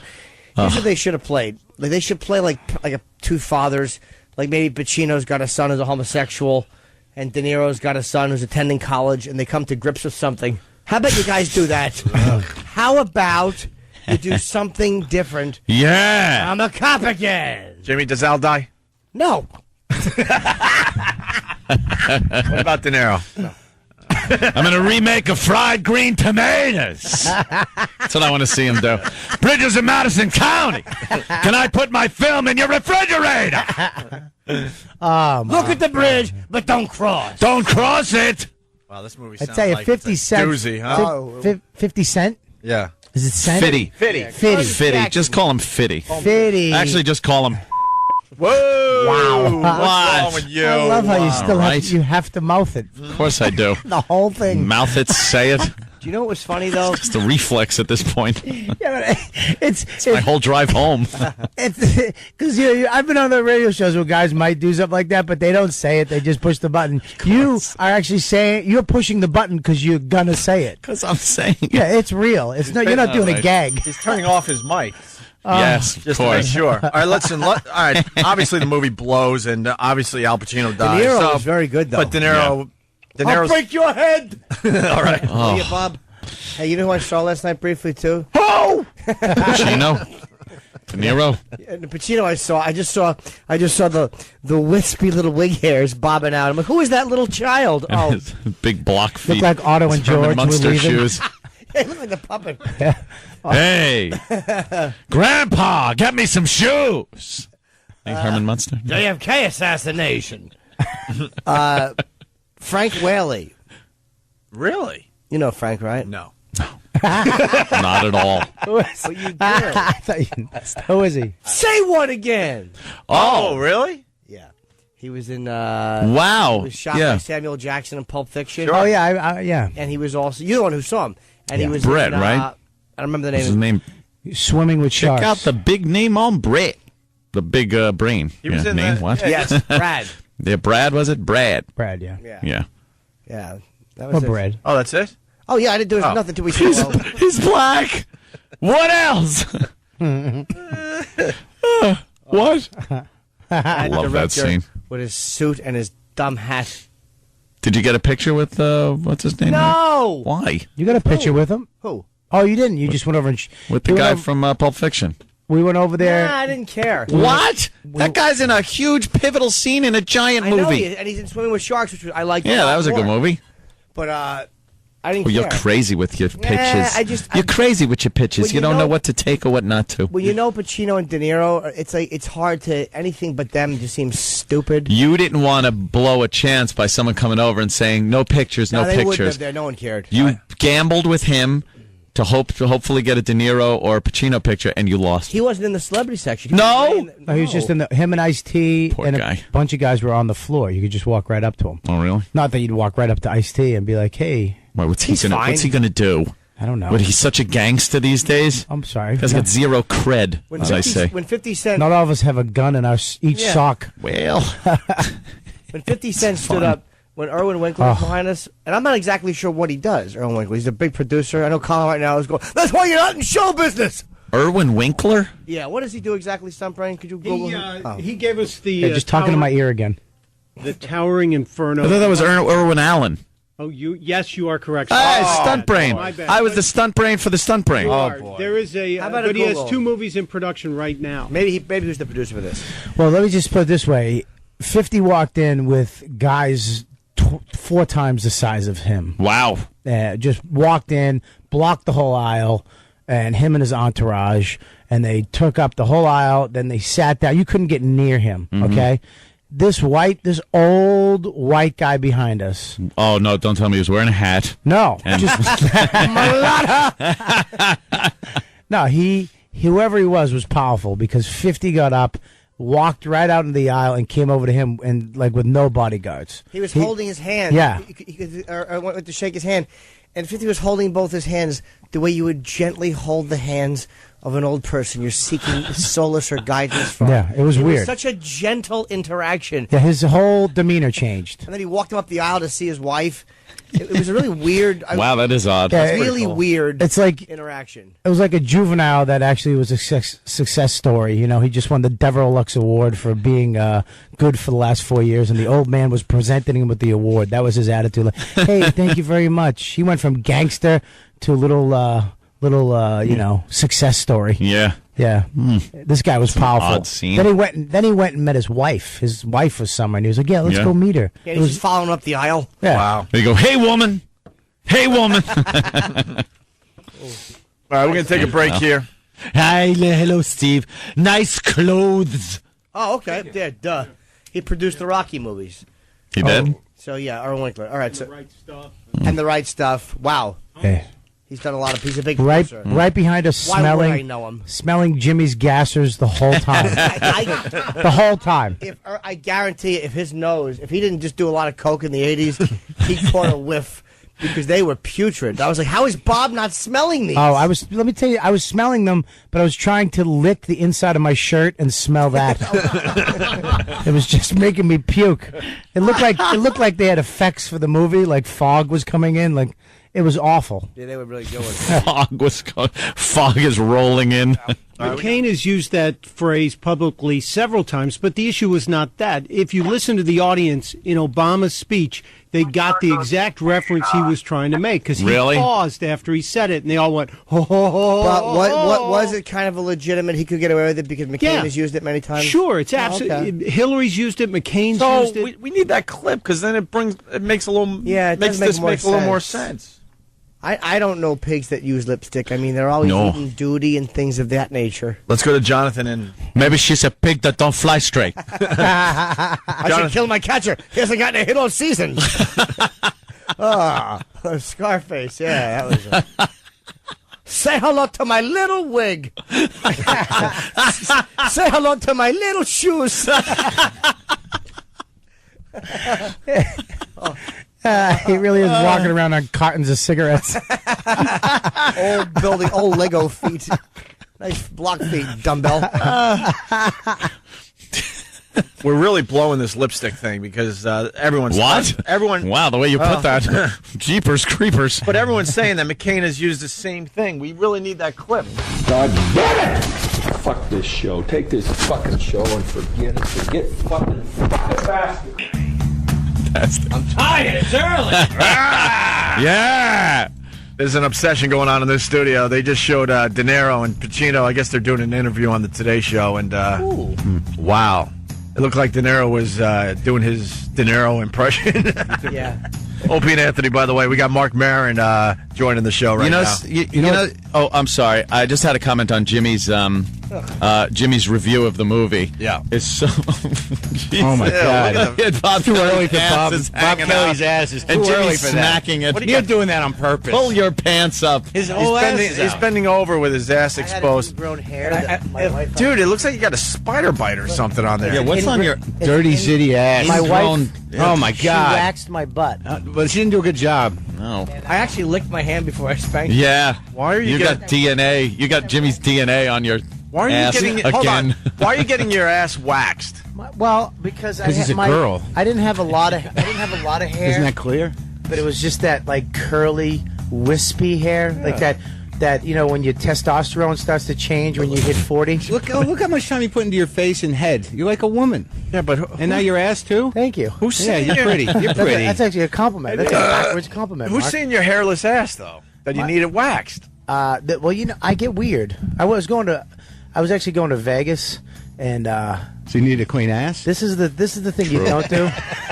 I went into the shower. Just in case. In case you lose it in Vegas, it'll be clean. I didn't take a shower for like a week and a half. I didn't shave. I was a mess. Yummy. I smelled.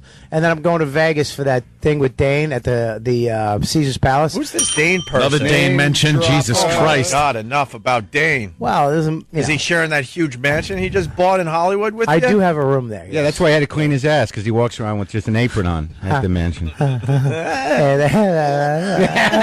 then I went into the shower and I trimmed everything. Yeah. Let's just put it that way. And I walked out and I go, honey, how's this look? And what did Dane say? She said, good enough for a torgasm too. You know what's weird about seeing De Niro and Pacino? That's just one. Yeah. Those old method guys, you know what happens to them? As they get older, they just become this weird collection of familiar tics that they can't connect anymore. Yeah. You know what I mean? They just, all these things that used to be connected to emotions are now just these weird kind of tics that people are like, oh, that's the De Niro thing. Yeah, Pacino and so. I was commenting before about that. Jimmy said the movie's stinkeroo, and you could tell. Because when do you see De Niro and Pacino sitting in a chair waiting for some schlep to interview him about a movie? But just the ad campaign too is sort of like, yeah, come see it. He was barely out there. Like, hey, yeah. Roland told me they're doing. The only press they're doing, and it's reluctantly, is the Today Show. Can I get a booster seat? I got little feet. I'm short. I need elevator shoes. I want to wear the shoes that Kiss wore in 1977.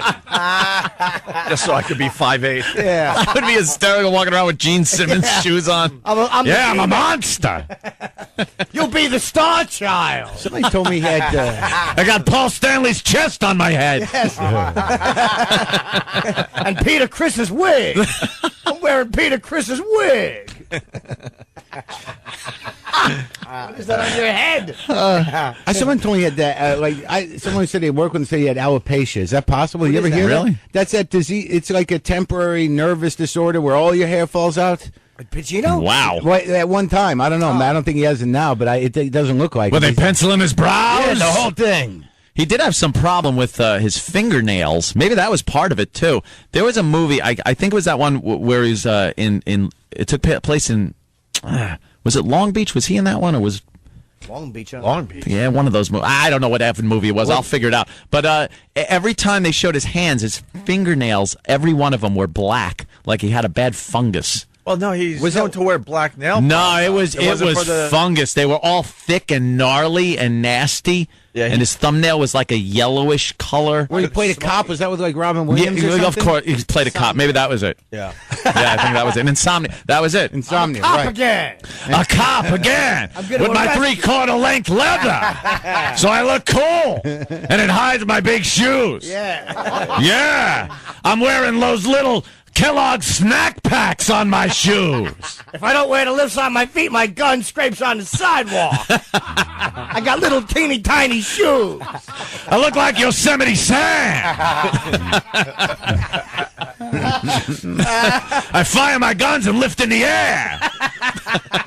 Oh! Darn you, rabbit! Now I gotta go back to the ship and get another match. Right on. Just to bring Mark into the party, Jimmy went to the premiere with Robert Kelly, and the movie is...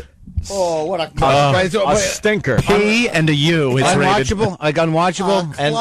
And I do believe Al Pacino dies at the end of the movie, but they won't tell us. But I'm getting the feeling that it's Al that dies at the end of this horrible movie. And we're teasing his shoes because there's one scene where Al is kind of sitting there, and you see his little feet sticking out, and he has little lips on his shoes, and it was so cute. Little lips. Had you seen him before? Because it's weird when you see guys that are that big of stars and you realize that they're only that big that you can put them in your pocket. I met Tom Cruise once. And it was a small guy, but really small. Like I went on some audition, and I walk in. I didn't know he was going to be there. It was a ridiculous audition. It was a Cameron Crowe movie, and he was producing it. And literally, the guy was like, you could pick him up. You felt like picking him up. Look at you! Look, you're like Tom Cruise, only small. We'll say, don't you stop. Did you say hi to him? I said hi to him, and it was weird because I went in. Because I did that 2-minute bit in Almost Famous. So Cameron Crowe teases me with this thing where he has me in to read for 2-minute things. And I walk in, I didn't realize that Tom Cruise was going to be there. So all my energy just sort of went into just being around this guy because he's this weird little light bulb of ridiculous confidence. It's all he brings to the table. It's like, I'm all lit up, and it was very disruptive to me. What's happening? No, they're showing Let's have a toast. Starts Friday. Yeah. We'll have a toast and then strap the glasses to my feet. And fill them with a dark liquid so no one sees the shimmy. But how tall was he, seriously? I didn't see Pacino. I saw them both sitting in the back rows at the theater, but they stood up and waved, but you couldn't tell because he was on the far side of the theater. But was he next to De Niro? They were on opposite sides of the aisle so they could get the hell out immediately. Oh. But in the movie, I noticed that. But I didn't see him in person standing up because I was already in by the time he walked in. I can't see the movie. Dr. Ruth sat in front of me. They got to sit me on the phone books like when I'm driving. My little hiney don't reach the seat.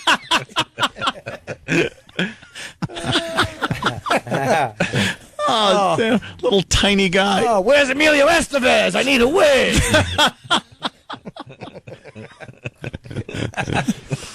Oh, God damn. Hey, Bob, could you get me Maury's wig? I knew you had it there in Goodfellas. You got a wig, I want to look like I was in the Breakfast Club. Maury's wigs don't come off. Stupid De Niro. I'll break your face. Shut up. Breaking anyone's face anymore. Exactly. He should only do comedy now. He really is terrible. He should only do comedy.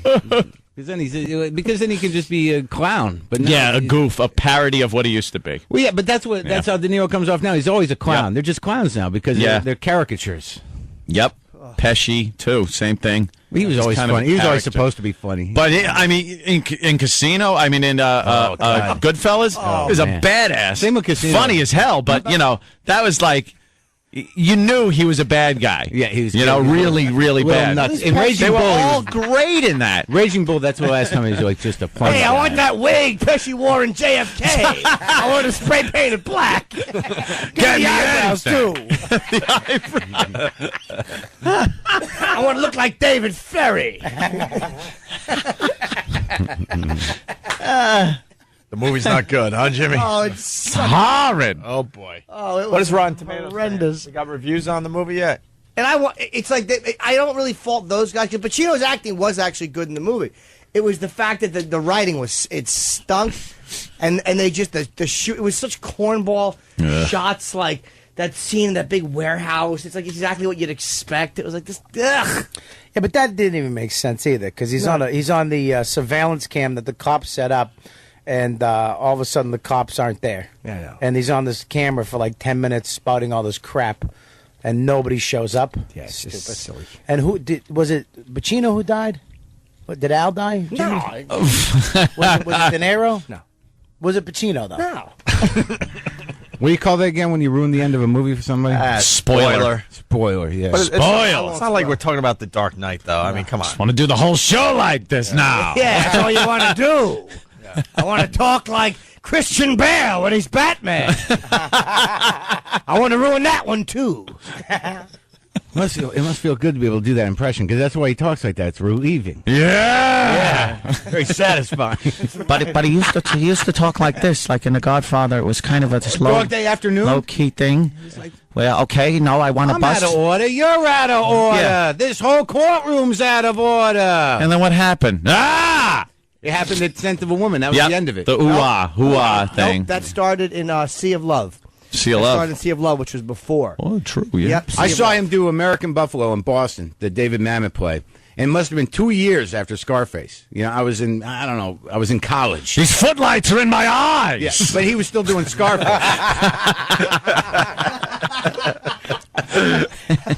I got a scar on my face, so I walked into the bottom of the couch. But he couldn't shake the Cuban, and that was 2 years later. He still had it stuck in him.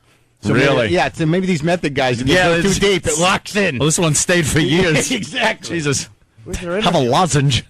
Where's their little interview? Yeah, I want to see their interview. They're teasing it. Let's go to Amy in Jersey. Amy? I want to see him sitting in the chair with his little legs sticking straight out. Yeah. Straight out. Like a ventriloquist dummy. Yeah. He's on Bob's lap. Yeah. I got a high chair. I want to eat some pudding and some gerbers.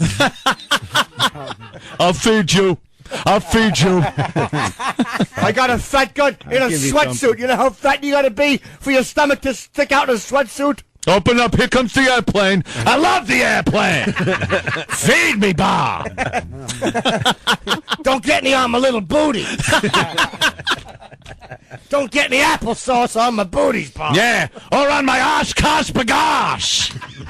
It's a little jumpsuit I'm wearing. Hey, I'm going to turn my wig upside down. We can eat Reese's Pieces out. Little hairy bowl. Hairy bowl. That's right. It's a hairy walk on my head, Bob.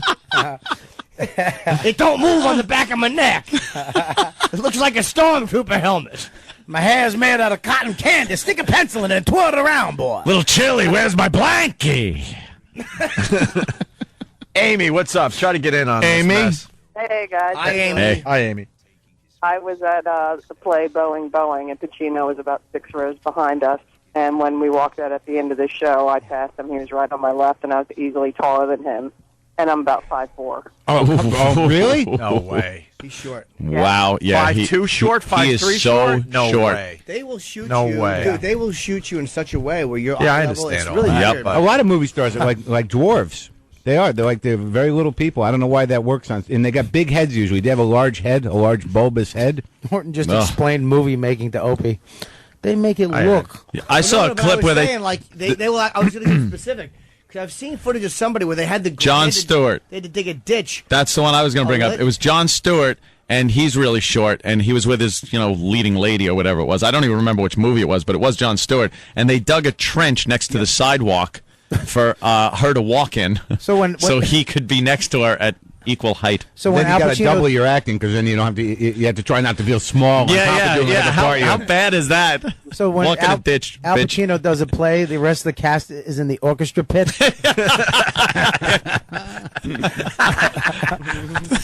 Talking eye to eye Al with him. Pacino and just heads. Al's listed as 5'7", so everyone pushes their height, so that means he's got to be 5 feet 7 centimeters. You mixed up 5'7". inches with metric. And he's been 45 years old for the past 10 years. Sure. Paul, Michigan, how are you, buddy? Great, how you guys? Hey there, Paul. Good. I heard that they used Vern Troyer for his stunt double in this movie. He's not right? that short. He's not quite that short, and I think you'd recognize Vern. Yeah, Vern's famous. Yeah, he looks silly. Paul went too far. We went literal guy. You guys didn't go too far. No, we didn't accept his joke. You couldn't accept Paul's little. No, sir. He just wanted to fit in today. We thought that was far fetched after what you guys did for the last half hour. Well, true. Poor Paul. We had him eating baby food on Bob's lap. But the Vern Troyer joke is going too far. Otto's puppet. Yeah. The train goes into the tunnel. Why is that off? Stump Rank, can they turn the TV on? Oh my God! Why is that off? That's where we wanted to. Can we pot this up when they start talking? We can try. We can try to do a little something. I'm dying to hear that. Yeah. It's a movie. It's got the twist and turn. Action packed. Yeah. What's it about? Your ticket buys you the whole seat, but you'll only need the edge.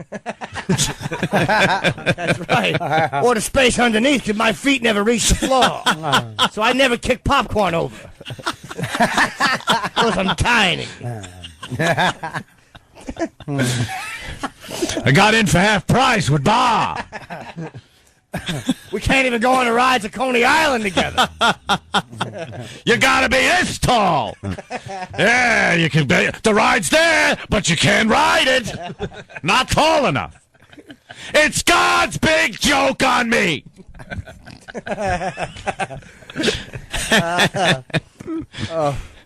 I could just do that all goddamn day. I've never done that until I'm today. gonna have laryngitis. I don't care. It's fun. And I don't care. Yeah, it's worth it. Too much fun. It's fun with a capital F. Oh yeah. I want to see them interviewed. They're just both. I'm sure they're awful interviews. This has to be a horrific interview. Yeah. The two of them together. De Niro just breathing into the mic, twitching, smirking. Yeah. Doing the imitation of people doing an imitation of him. Yep. And De Niro's teeth look like caramel. Jesus. That blows me away that they had. It's just. That's from going out with. Whoa! Wow. That's just. All right. All right, here we go. Come on. God. What? God. God help us. What's wrong with Beep. you? Yeah, really. What's wrong with you? It's a simple beep. Girls. He's barely hiding it at this point. He has to be smooth with his. Right. Oh my God! What happened? Show's gonna go down. What happened? He spilt water in front of him. But no! He doesn't realize there's really nothing Short- there that could short-circuiting damage anything. There's a hole that leads to all the wires. Oh, is it? That's A what he's wire cleaning- hole? That's what he's cleaning around. No, Jimmy, don't put your mouth around the hole. Nothing's going to come through like in the bathrooms. Oh, God. Jimmy cleans it up with his lips. All right, let's go to Tom in New York. Tom, how are you, buddy? Hey, what's up, guys? How you guys doing today? Good, Tom. The funny thing is about you talking about the height thing. Actually, what they said was that what's his name, Marty McFly. Tom is, Michael J. Fox. He was actually one. Floyd was 6'5", so they had to shoot all the scenes from a different angle to make them look like they were the same height. And Christopher Lloyd was tired of it because he wanted to show off his height, whatever he was saying. That was his biggest complaint. Really? It crapped out, but yeah. Wait, Michael J. Fox was on a platform for some of the scenes in Back to the Future. Yeah, they had to shoot that entire movie with forced perspective. With really, yeah, with Michael J. Fox in the foreground and Christopher Lloyd kind of in the feet behind him, so it kind of looked like they were sort of the same height. Yeah, that's why Lloyd always looks hunched over when him and Marty are in the same scene. Well, he's a giant though. Yeah, Christopher Lloyd's gotta be like 6'4", 6'5". Yeah, he's huge. They also did the same thing with the X-Files. Right. He should just carry Michael J. Fox the whole time. Now they just strap paint shakers to his feet. Yeah, he's a martini glass. Still working. See, they've been. They're doing a montage. They're starting the interview with a montage of Al Pacino and Do you De Niro have films. tweet put the volume on it? And it's just, you watch these brilliant roles that they had. The slow digression. Fantastic acting. Never on the screen at the same time.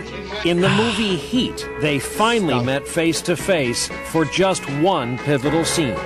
But now, in what can only be called a momentous event, they star together in the new film Righteous Kill. Maybe she's a psychopath. What, you don't believe in miracles? You'll pick up a check one day. One day, then I'll believe in miracles.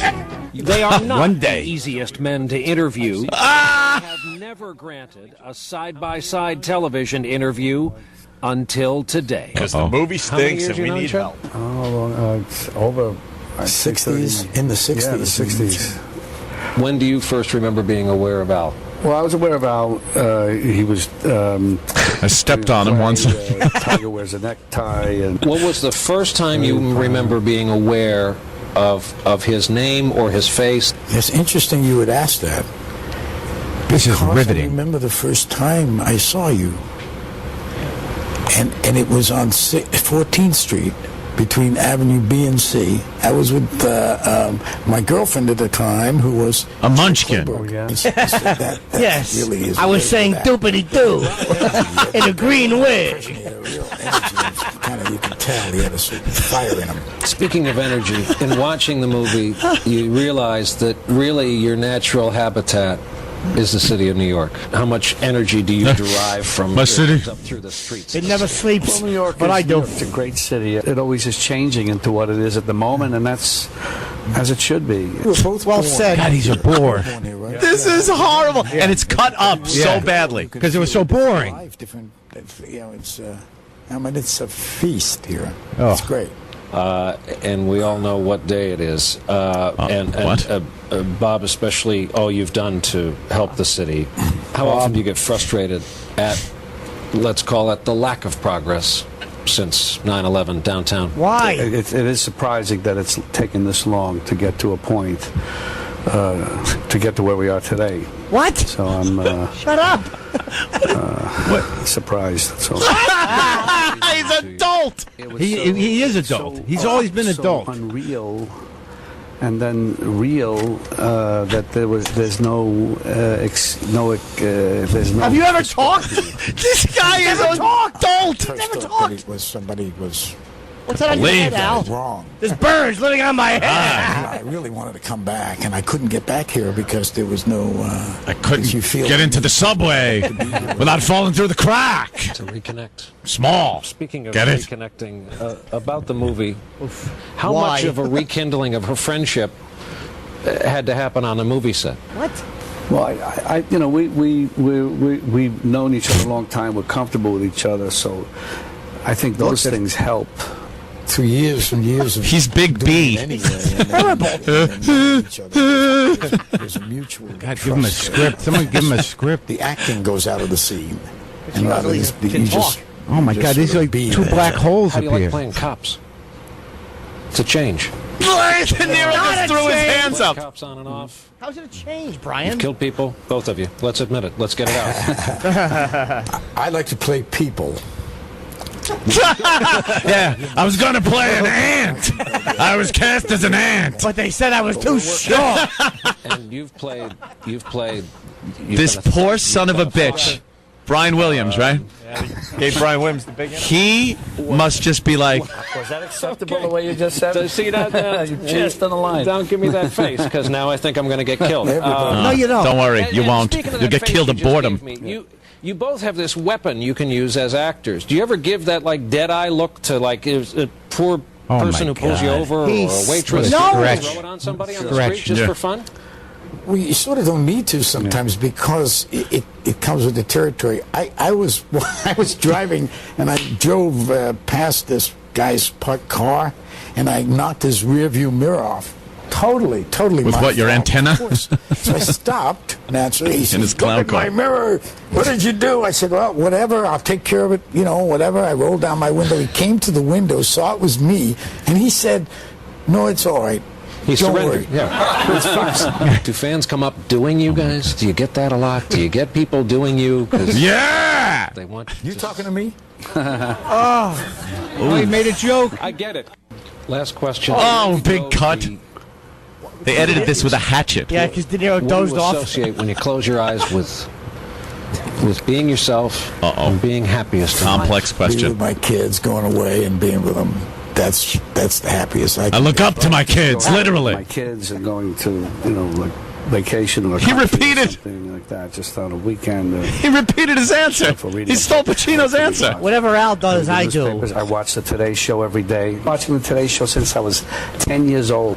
So that's when you're happiest. Cares. The happiest, I think he just said, watching the Today Show. Looking at colorful merry-go-rounds. High five! Do you know how bad they had to suck to chop that interview up so badly? That was the best of the best that they could edit together. And when you heard the crew laughing, there was moments where I go, thank God they said one thing that we could react to. Wow. Brian Williams was terrible. Yeah. They should have given that to Matt Lauer. Brian Williams sucked. He was trying, though, man. I've never seen a more labored interview on all parts of my life. Brian Williams was trying. It was like but he pulling was teeth. Matt Lauer would have been better. He's always been sort of a bore, though. De Niro's always been sort of retarded on when he does talk shows. He goes, it's unreal. He said nothing. It's real. He said he just contradicted It's unreal. Unreal. He panics like a little boy when they ask him a question. He can't speak. He's like Charlie Cheswick was more comfortable answering questions than that idiot. He needs a script, or he cannot speak. Oh. He's horrid. Shelby Shy. They had to take De Niro's seat cushion off so he's the same height in the chair.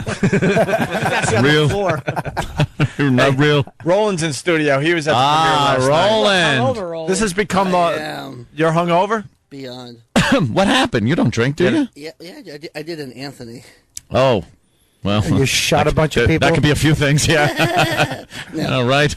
So the police are after you for Megan's Law? No, I almost got a ticket for urination last night, but I didn't. A ticket for a public urination? I pulled it out. I was in the corner. I heard woo, woo. And the guy goes, just don't. And it was just a gay guy looking at you? No. Ooh. Yeah. God, that interview was horrendous. Wait, how was the movie last night? Suspenseful. Suspenseful. How bad was it, Roland? You looking around wondering which audience member was going to fall asleep next. It wasn't that bad. What? As he he's makes okay. the face, he's making a face like, yes, it sucked. You know, he can't really say what he wants to say. They were, That's pretty obvious. Was there anybody cool at the premiere, though? Or was it All of them were there. Yeah. Ricky Gervais was there, and Norton goes, I go, hey, how you doing, Ricky? I was construction worker number 3 in Ghost Town. And Norton goes, yeah, is there any buzz around his performance? Oh, did you say you that? really? Yeah. I'm like, is there a buzz about him at the studio? And they talked for a couple of minutes. I mean, Ricky did remember him. Yeah, wood sawing buzz. Hey, Roland, does Al Pacino die at the end of the movie? No spoilers. XO. No, I don't. I can't say if he dies or not. Does De Niro die at the end of the movie? Maybe. Is there an awful line when someone dies? Look at that. We got the nod. A great nod from Roland. That's good. When Roland nods, it looks like when your bowling ball comes back at the bowling alley. But dumber. And balder. I really wish I didn't save Roland last night. He was about to try with the director standing right that would have been great. Thank you. He didn't know the director was right next to him in the bathroom as Roland started to talk badly about the movie. Yeah. Oh, those two All right. together are terrible. We have to take a break. We got Mark Maron in studio playing comics later on in October. Oh, the career's over. Why, Comics is a great club. We'll get into some but other it's not things. till October. Yeah. Oh. All right. I'm Very good. obsessed with this De Niro Pacino Oh, everybody interview. is. I got to try it once. Yeah! Hey, Mark. Now you got it. Have some melon. Now you're talking. I'm eating melon. I feel better now. Yeah. I like to spray paint melons black and tape them to the bottom of my shoes. To get exercise, trying to balance myself. Thank God I feel part of it now. I met Bobby D. I put ice in his sink and I was skating for a little while. Woof. Wow. We were all due sooner or later. Yeah. I can't. I want Thank to tease God. them all day. It's the Opie and Anthony Show starring Turk and Rooster.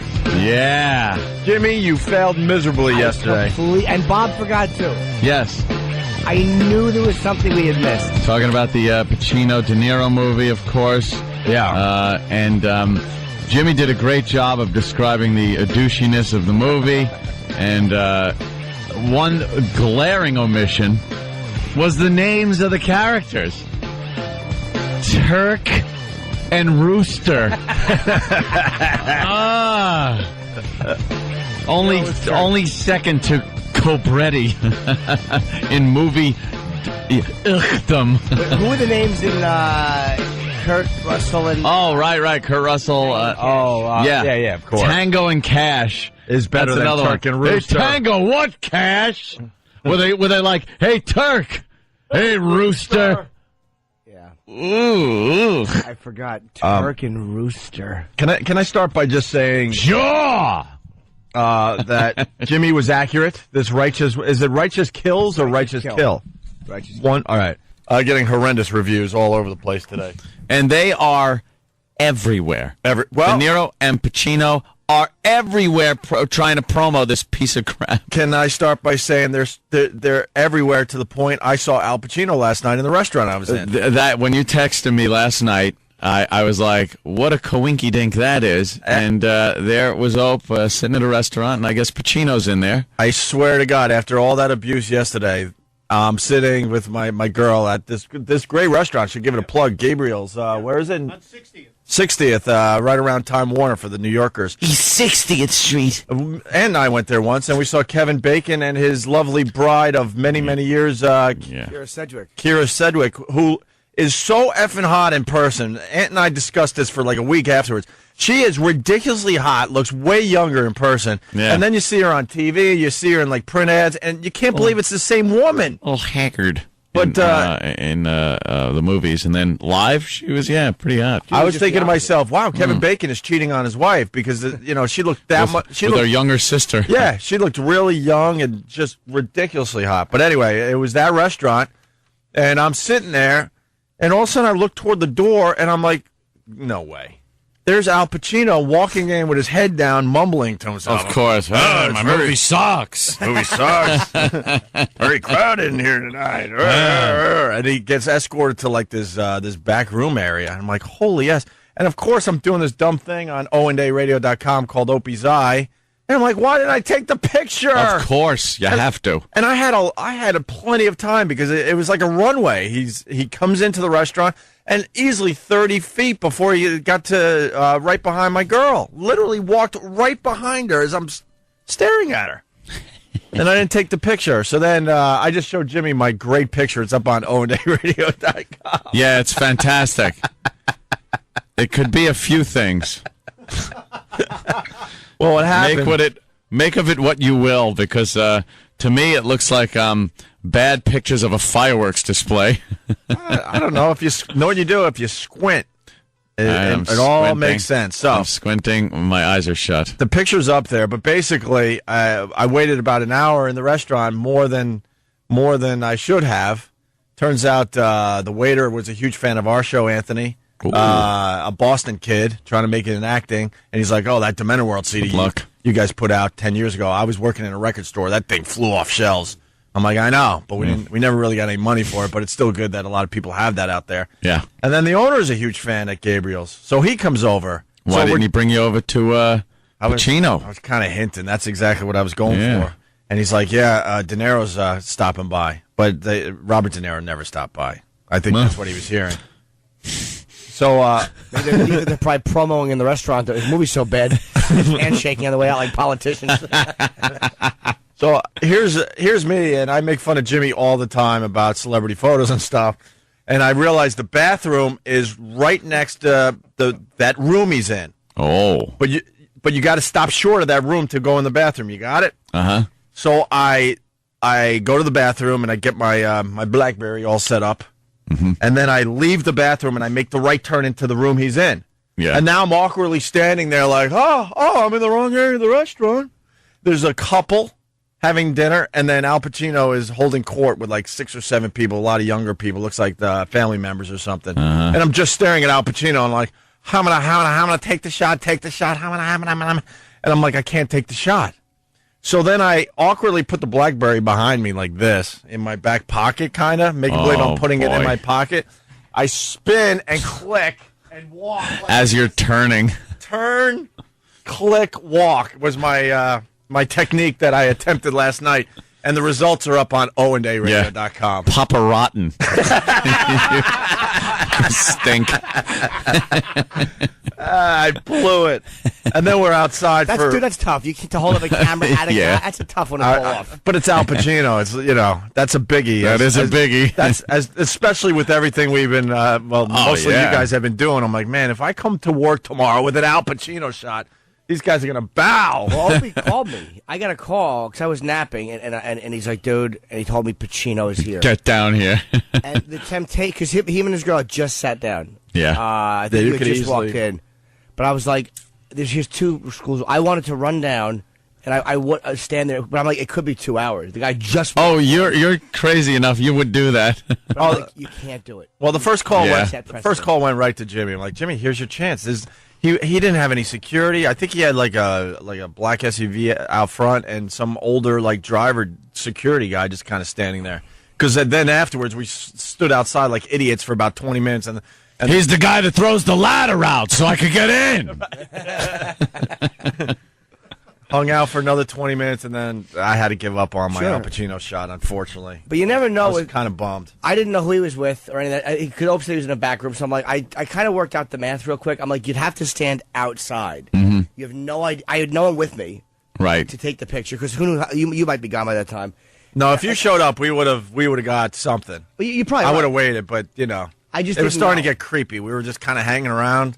It went from cool, we're hanging a little bit, to this is really creepy, and we need to move on. But you never know. Sometimes people with family are really weird. And I had this vision of him walking right into the car he was with. Yeah. And just going, no, and then hopping right in. And I'm like, you wasted 2 hours of your life. Yeah, so I was kind of glad I didn't, but because there's no guarantee. People are checking out my great picture of Al Pacino on OwenDayRadio.com. Kevin from Connecticut, one of our regulars, he writes, Opie, you snapped a picture of the elusive Littlefoot. Yeah, that was anything but Pacino. Littlefoot. Littlefoot.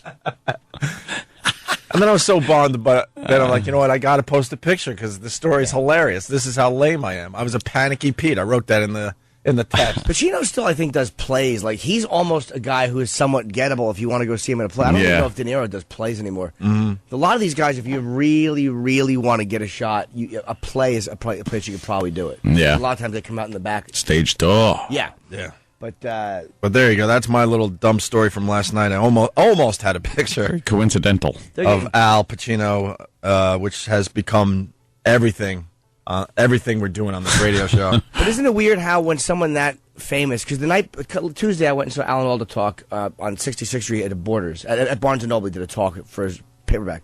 And he was talking about being a celebrity. And he goes, when people meet you sometimes, they lose motor skill control.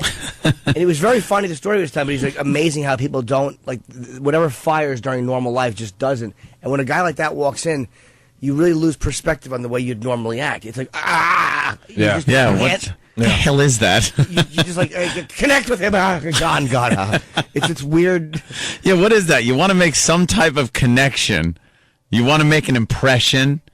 You want to be remembered by that person, I think. You want to be the person that isn't everybody else. Yeah. But you're completely everybody else. Yeah. I told you I was getting into a cab one time, and Bruce Willis and his girl were getting out of it. And I got in the cab. End of story. Yeah. I wanted there to be more to that so bad. Of course. So if I ever saw him, I would probably say, yeah. Go, hey, you were getting out of a cab. I was getting in. How many times has that happened to you in New York? You want to connect sometimes. Yeah. It's just impossible. Oh, no kidding, really? All right, we got the trailer for Righteous Kill. Oh, well. Turk Rooster. Cock-a-doodle-doo. We got the Righteous Kill trailer. We got to play that. Yeah. We got Al and Mr. De Niro on Letterman doing the top 10. We got to play that. Mm-hmm. We got movie reviews from this horrific movie. We got to talk about that. Can't get enough of this movie. The scene in Righteous Kill, where you go, you go, pretend you didn't hear that. There was a scene with De Niro and Pacino, and there's so many. Turk and Rooster. Yeah, what's wrong with you? Turk and Rooster. Turk and Rooster. Ugh. Wow, it should have been Rooster and Lollipop because that is what the writer is. So there's a scene where they're having this talk in the thing. It's so hokey and terrible. I think this was almost meant for an older cop and a younger cop to be doing together. Of course. And but they're the same age. And De Niro's going, well, I'm going to do this. And Pacino's going, something about, you shouldn't do this. And De Niro goes, well, forget this conversation ever happened. And Pacino goes, what conversation? Oh, that's funny because he said forget it, and he'd already what? It was so. By the way, I saw. That's such a cliche. Louis C.K. came to the Comedy Cellar last night, and he brought Ricky Gervais with him. Well, and, of course, look at that. Ricky was at the premiere. So we were chatting, and we were talking about our show. And we were just, me, him, Bob Kelly, and Ricky's wife, or girlfriend, were just joking about Pacino's. And he didn't notice the lifts. Ricky didn't notice. He was in the movie, but he didn't know. It was a quick shot of Pacino at his lifts. And he was laughing when we told him that. He's like, no, I didn't see that.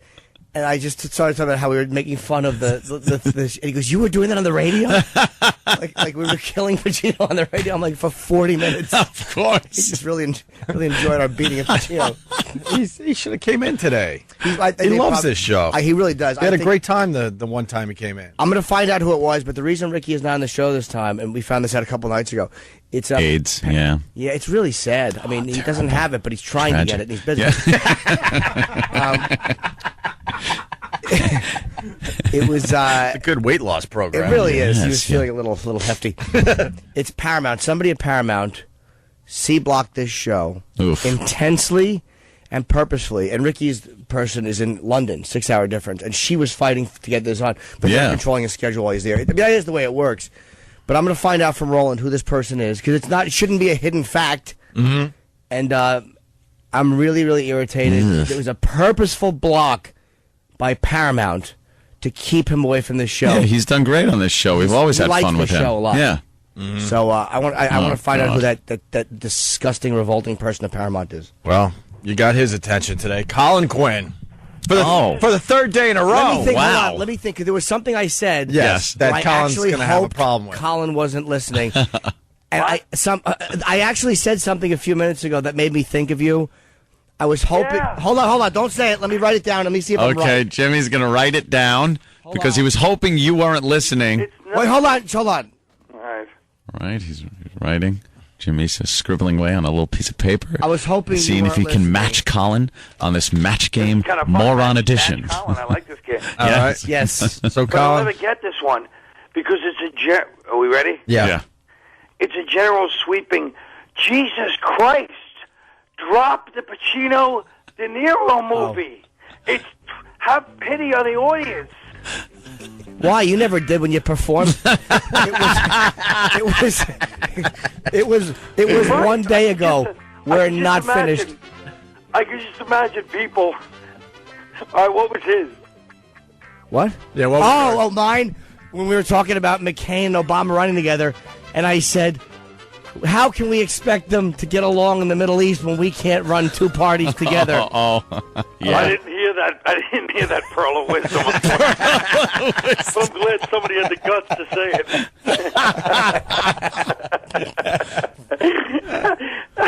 it.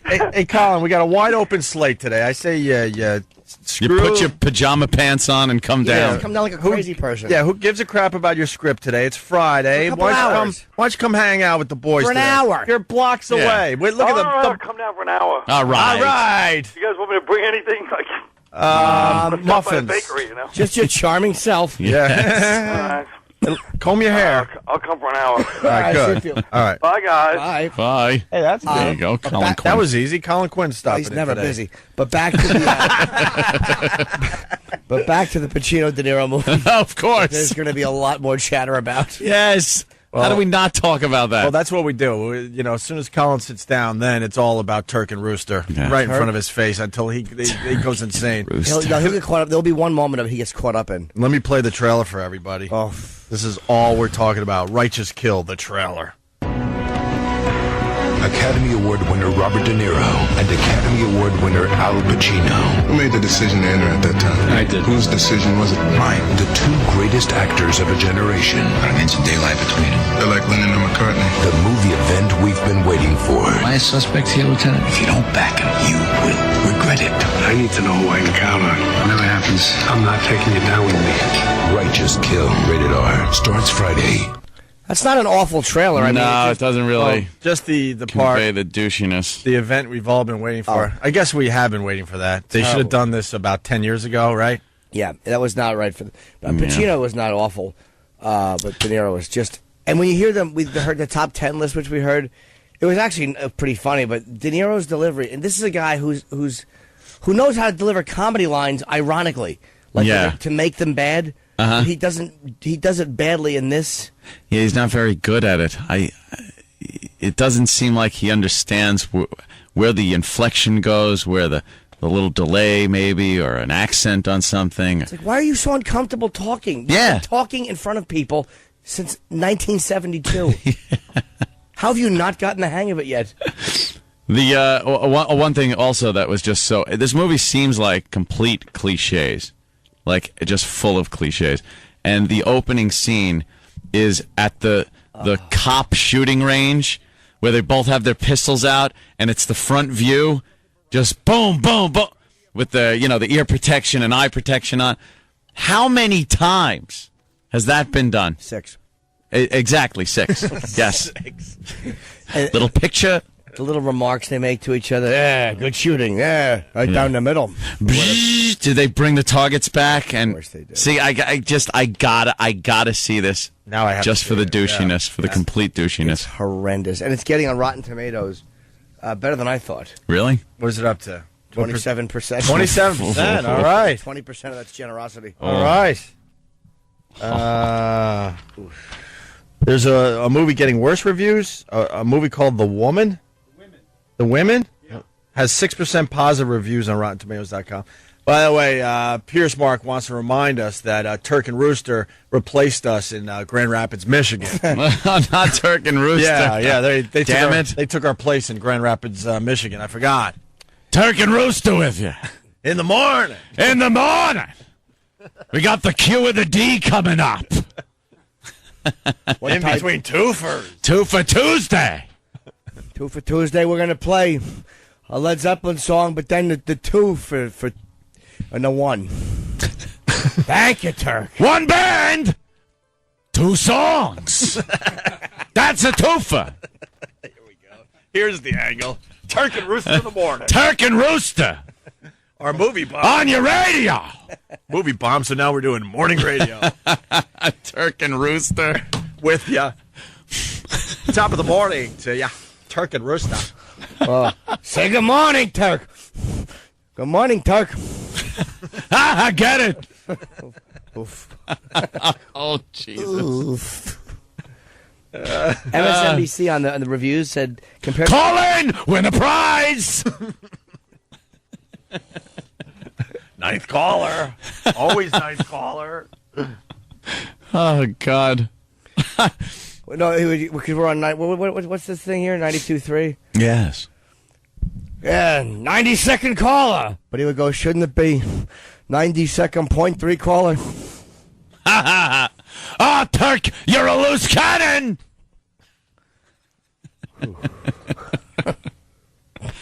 We need a hole for the show. Oof. This a hole for the show. They just bring the script. This review's not good. Al Pacino MSNBC. and Robert De Niro collect bloated paychecks with intent to bore and righteous kill. That's how that review starts. Intent to bore? Yeah. A slow-moving, ridiculous police thriller that would have been shipped straight to Blockbuster. Mm-hmm. MSNBC said, compared to 88 Minutes, Pacino's previous collaboration with director John Avnet, it's a work of art, but the movie is so dreadfully by the numbers and predictable that comparing to TV cop show would be an insult to TV cop shows. I'm annoyed we don't get guys like this on the show. Yeah. We would be very nice about this movie. Oh, yeah, we would change our tune if they were sitting right there. You know what? It was... De Niro and Pacino sitting in that seat right there, we would just be... This, we saw the movie, just got to say, fantastic, action-packed. Roland, why don't you tell them about action, suspense? We've played that game a few times. Oh, yeah. Guy Ritchie, we helped him out with his bomb. Who else did we help out with their bomb? Willem Dafoe. Yeah. We're never going to get Willem Dafoe. Mike Myers. We blatantly lie when we have... we would just want the audience to know. We blatantly lie when we have the celebrities here in the studio. It's about time we acknowledge that. Yeah. You know, John C. Reilly. Well, know what we do? Yeah. We purposely don't see the movie ahead of time if we know it's going to be a bomb, so then we're kind of safe. Yeah.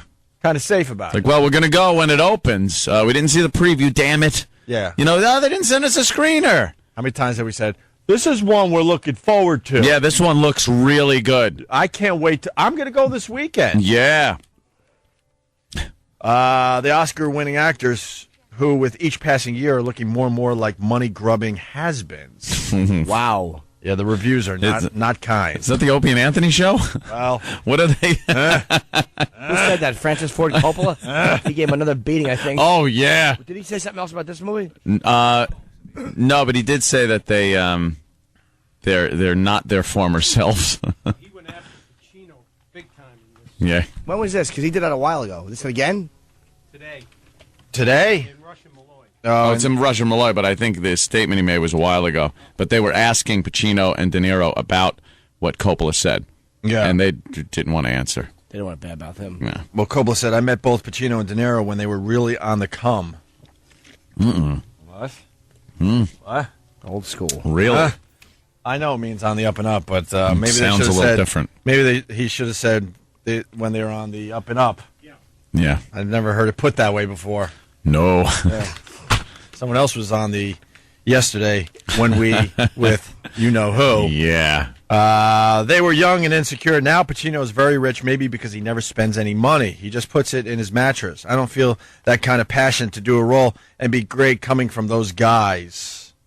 Yeah, so he's kind of disappointed in what those two have become. Yeah, like we said, you do kind of become a caricature of the person you were, and that's what they are now. It's just this weird, horrendous. Yeah, it's not Goodfellas anymore, you know, or The Godfather. Mm-hmm. It's and Turk and Rooster. Why don't we take a break? When we come back, we got Al and Bobby doing the top 10 list for David Letterman. And then we're going to get into some other things. We got Colin Quinn stopping by as well. But first, this. The Opie and Anthony Show. Opie and Anthony Show. Opie and Anthony's top song of the day. Pussycat Dolls. When I grow up. When I grow up, I want to be famous. I want to be a star. I want to be in movies. When I grow up, I want to see the world, drive nice cars. I want to have boobies. When I grow up, be on TV. People know me. Be on magazines. When I grow up, fresh and clean. #1 chick when I step on the scene. Be careful what you wish for, cause you just might get it. But you just might get it. But you just might get it. But be careful what you wish for, cause you just might get it. But you just might get it. But you just might get it. The Opie and Anthony Show. Opie and Anthony Show. Opie and Anthony. I laughed, I cried, I shat in the mouth of an invalid. Ew, that's disgusting. You're listening to the Opie and Anthony Show. Hey, we're back with the Turk and Rooster Show. Turk and Rooster in the morning. We're a morning zoo. Hey, stick around for spousal arousal. We'll be doing that today. And one of my favorite bits, douche your dressing. Lingalonga.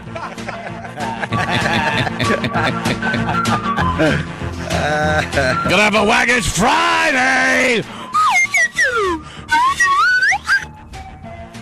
What does that mean, Turk? Friday. It means, we're only gonna eat food that's fried. Friday! Get it? We also have horrible scopes coming up, and name that meat! Hooah! Of course, I'm the Rooster, and I'm here with my partner every morning, Turk! He's a loose cannon, that Turk! So early. I'm walking to work, the bird says, "What are you doing up so early?" Ha ha! Hooah! He's crazy! All right, we're going to play Guess Who's Taller? Where are my shoes? I walk on 2 car jacks. Crank me up to 6 foot.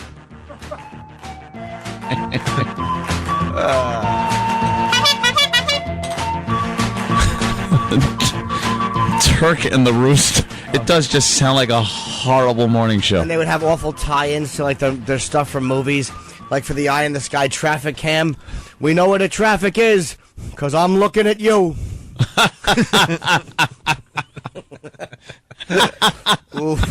Horrible. Yuck. Everybody's rubbernecking. You looking at me. Nice tie-in. Just yeah. All right. Gotta see that movie now. You want to do the? You want to like lay off this for a minute, or you want to go? Right I want to to hit the top 10 as soon as Dumbbell comes in. You want to wait for Colin Quinn to do the top 10? His mental patient outfit, his pajama bottoms and slippers. He's just gonna look crazy. He's gonna walk in dressed like Liza Minnelli's father and Arthur. Yeah. Oh wow. You guys talking about that new De Niro Pacino movie? I hope. Yeah, we've commented a couple of times on I know. it. I heard it was like horrible. We drop it. We can't help Drop ourselves. it. Weeks. No, We drop it. cannot It's not fair help to the crowd. talking about them because it's horrible. They're two legendary actors. Yeah, but how do you think? Everyone's favorite movies How do you include these two gentlemen, their works. Meet the Parents, you mean? Yeah, exactly. That's what I meant. But what I'm saying is, how do you think it feels to the average wire lather who's driving into his job and he has to listen to you three prattle on about his dumb premiere with Bob Kelly as his guest? I think that they like to hear what the celebrities that they like are doing. Shush. I think so. Yeah, I think I'm with Jimmy on this one. Yeah, stop acting like you're a regular Joe, thinking for the regular guy. Well, You're not. I'm thinking about just the average person's ears just listening to this prattle. Prattle. I think it was best put by Ron, who just said Anthony's imitation saves it, and I was like, exactly. Oh, Who said that? A friend of mine. Oh, well, don't say Ron like we all know him. Yeah, who's Ron? Yeah, he works here. He picked me up downstairs. Well, I guess he's one of the interns. The funniest thing is you got a lobby. You always wonder, ooh, who's the O&A guy that's going to pick me up downstairs in the lobby? There's like 8 people in suits, and then a kid with like the, trimmed beard and like he's got hip-hop sweatshirts on. That's hilarious. That's Hip Hop Ron. Yeah. So, Ron, you're not enjoying our bit? No, he said he enjoyed I thought it Anthony. was fun. well, good. He likes me. That's good. That's all that really counts. What? Look at Anthony's Norton. impression of Al Pacino. But Jim's been doing a remarkable impression of De Niro. Well, not really the De Niro, but I did It's horrible. Pacino It's as yesterday. bad You as did mine. Pacino yesterday. We were all doing It's as Pacino. bad as my De Niro. Well, yeah, Jim. Yeah. of course. By the way, here's my new gym. Ready? I say, I don't want to go there. I don't want to go there. Why? Pretty good. I- Sorry, Ron, the producer. We weren't Yeah, whatever, meeting Ron. up to your Sorry, Ron. expectations. That's all you get today. I'm figuring this out, though. Colin played De Niro back in the day, Yes, so he maybe did. there's a little That's jealousy true. that Of you're course now there playing is. De Niro. Speaking of New kid on the Pacino block. and Ron, Yeah. Ron's from Knickerbocker Village, where the whole Lefty, Ruggiero, and all those guys are from. Oh, really? From Donnie Brasco. That's where they're from where Ron's from. Oh, yeah? He's probably not allowed to talk about it. Yeah. It's not really a All right, I'm hot sorry. topic. Oh, it's as hot as... All right, let's move on. What else is going on? Well, we're going to be playing the... we got to do the top 10 list. And then Oh, we're going to okay. move on officially. Okay. What are you, Yeah. what are you pointing at? Nothing. What was on the TV? Uh-oh. Oh, I see. Yikes. What's the top 10? And I hope an Escalade is in a ditch on the side of the expressway. Back to you. Stupid me. I'm like, what are you pointing at, Colin? Jesus. What's the top 10 list? Top 10 De Niro Pacino thing? It's De Niro and Pacino delivering the top 10 list last I night. just saw Sam inside. He's good at the news. I didn't realize. He's a pro. Oh, yeah. Send him back to Syracuse. With Scorch. Back to Scorch. He used to work with Scorch. I know. Hey, can we put the AC on? It's like heating up in here or something. Hey, the best part about this Letterman's Top 10 with Al Pacino and Bobby De This is Niro. Letterman's? Yeah, but listen to Letterman trying to pump this up. They do it from a remote in 2 big leather chairs. Oh, really? Yeah. They're not in studio. They're Yeah. on some other weird. But Letterman knows this sucks, and he's trying to pump it up a bit. Kind of like how you're trying to pump up our show right now. Don't Colin. forgive him. Go ahead, let's hear. I can't believe there's actually a top 10 for this. Even Letterman's Top 10 upset. reasons I like being an actor. Here we go. Number 10. Sometimes when I go to the movies, the popcorn guy will give me a free squirt of chemical butter. Chemical butter. Sick of that. Go ahead. Midwestern Chemical butter. The popcorn guy. All right, butter. let's drop it. Chemical butter. I believe the person was killed from chemical butter. What do you think, Turk? You ever try to get a free squirt of butter at the movies in reality, not in 1950s America? Well, What you want? the bottom line is all butter. Excuse is me, free miss. because you just carry it over and you can hit as many pumps Of course you can. of butter as you want. Go keep hitting the pump, Yeah, that's what I'm saying. dolt. Excuse me, miss, can I have butter? Butter's over there. Exactly. Exactly. Oh my God. Excuse me, either Fred Berry or Nell from Nell Carter. I can't tell. You're just fat and miserable personified. Chemical butter. Chemical butter. Number 9. Every time I go to work, I get to ask myself, I wonder if I'll see Harvey Keitel naked. Yeah. He stole that from my roast of him. Yeah. Go ahead. Go ahead. He didn't write it. Well, do you think De Niro did writing? I have to write. He didn't look at it before it was on the monitor. Well, somebody else did that. That was the line you used? Uh-huh. Of the many that ruined that party.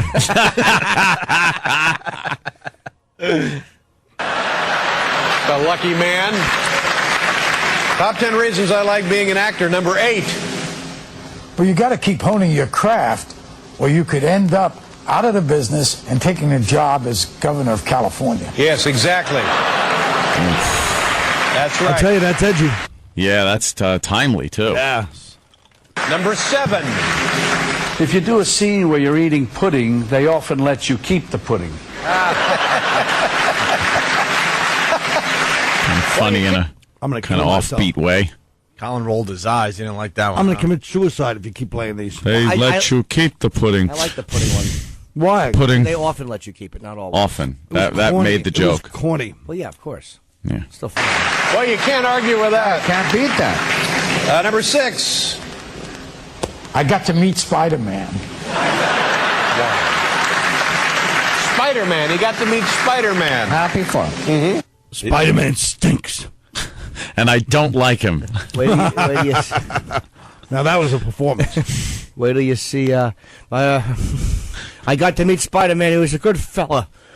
A good fella. I get it. They called us good fellas. There's a good. Pacino does one, and then De Niro does one, and De Niro's delivery, it is exactly like late for supper. Just inflection awful. Number 5. It's the makeup. I like wearing the makeup. Reasons I like being an actor. Number 4.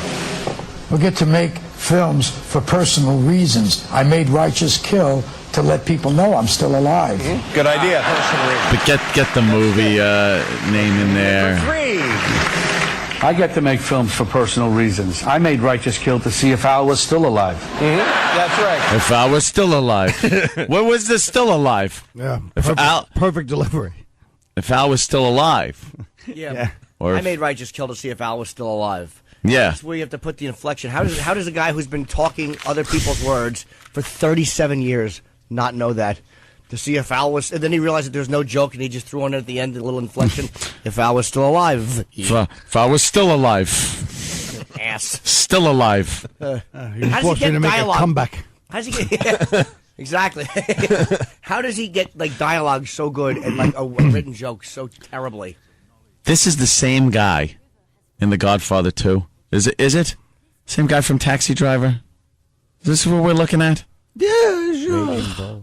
What happens? Yeah. You're up behind Sierra Mountains drinking champagne while you drink champagne cocktails.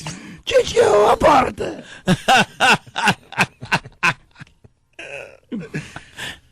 That guy. That's right. Jesus. See if Al is still alive. Yeah, exactly. Number 2. Beats my old gig as a hockey mom. What? What is he talking about? Hockey mom. See, that's going to iron out. What is he talking about? How about this? How about we make a new rule in comedy? No more of this ironic distance before I kill somebody. Starting with that nonsense. Jim's so used to me ranting like this. I don't disagree.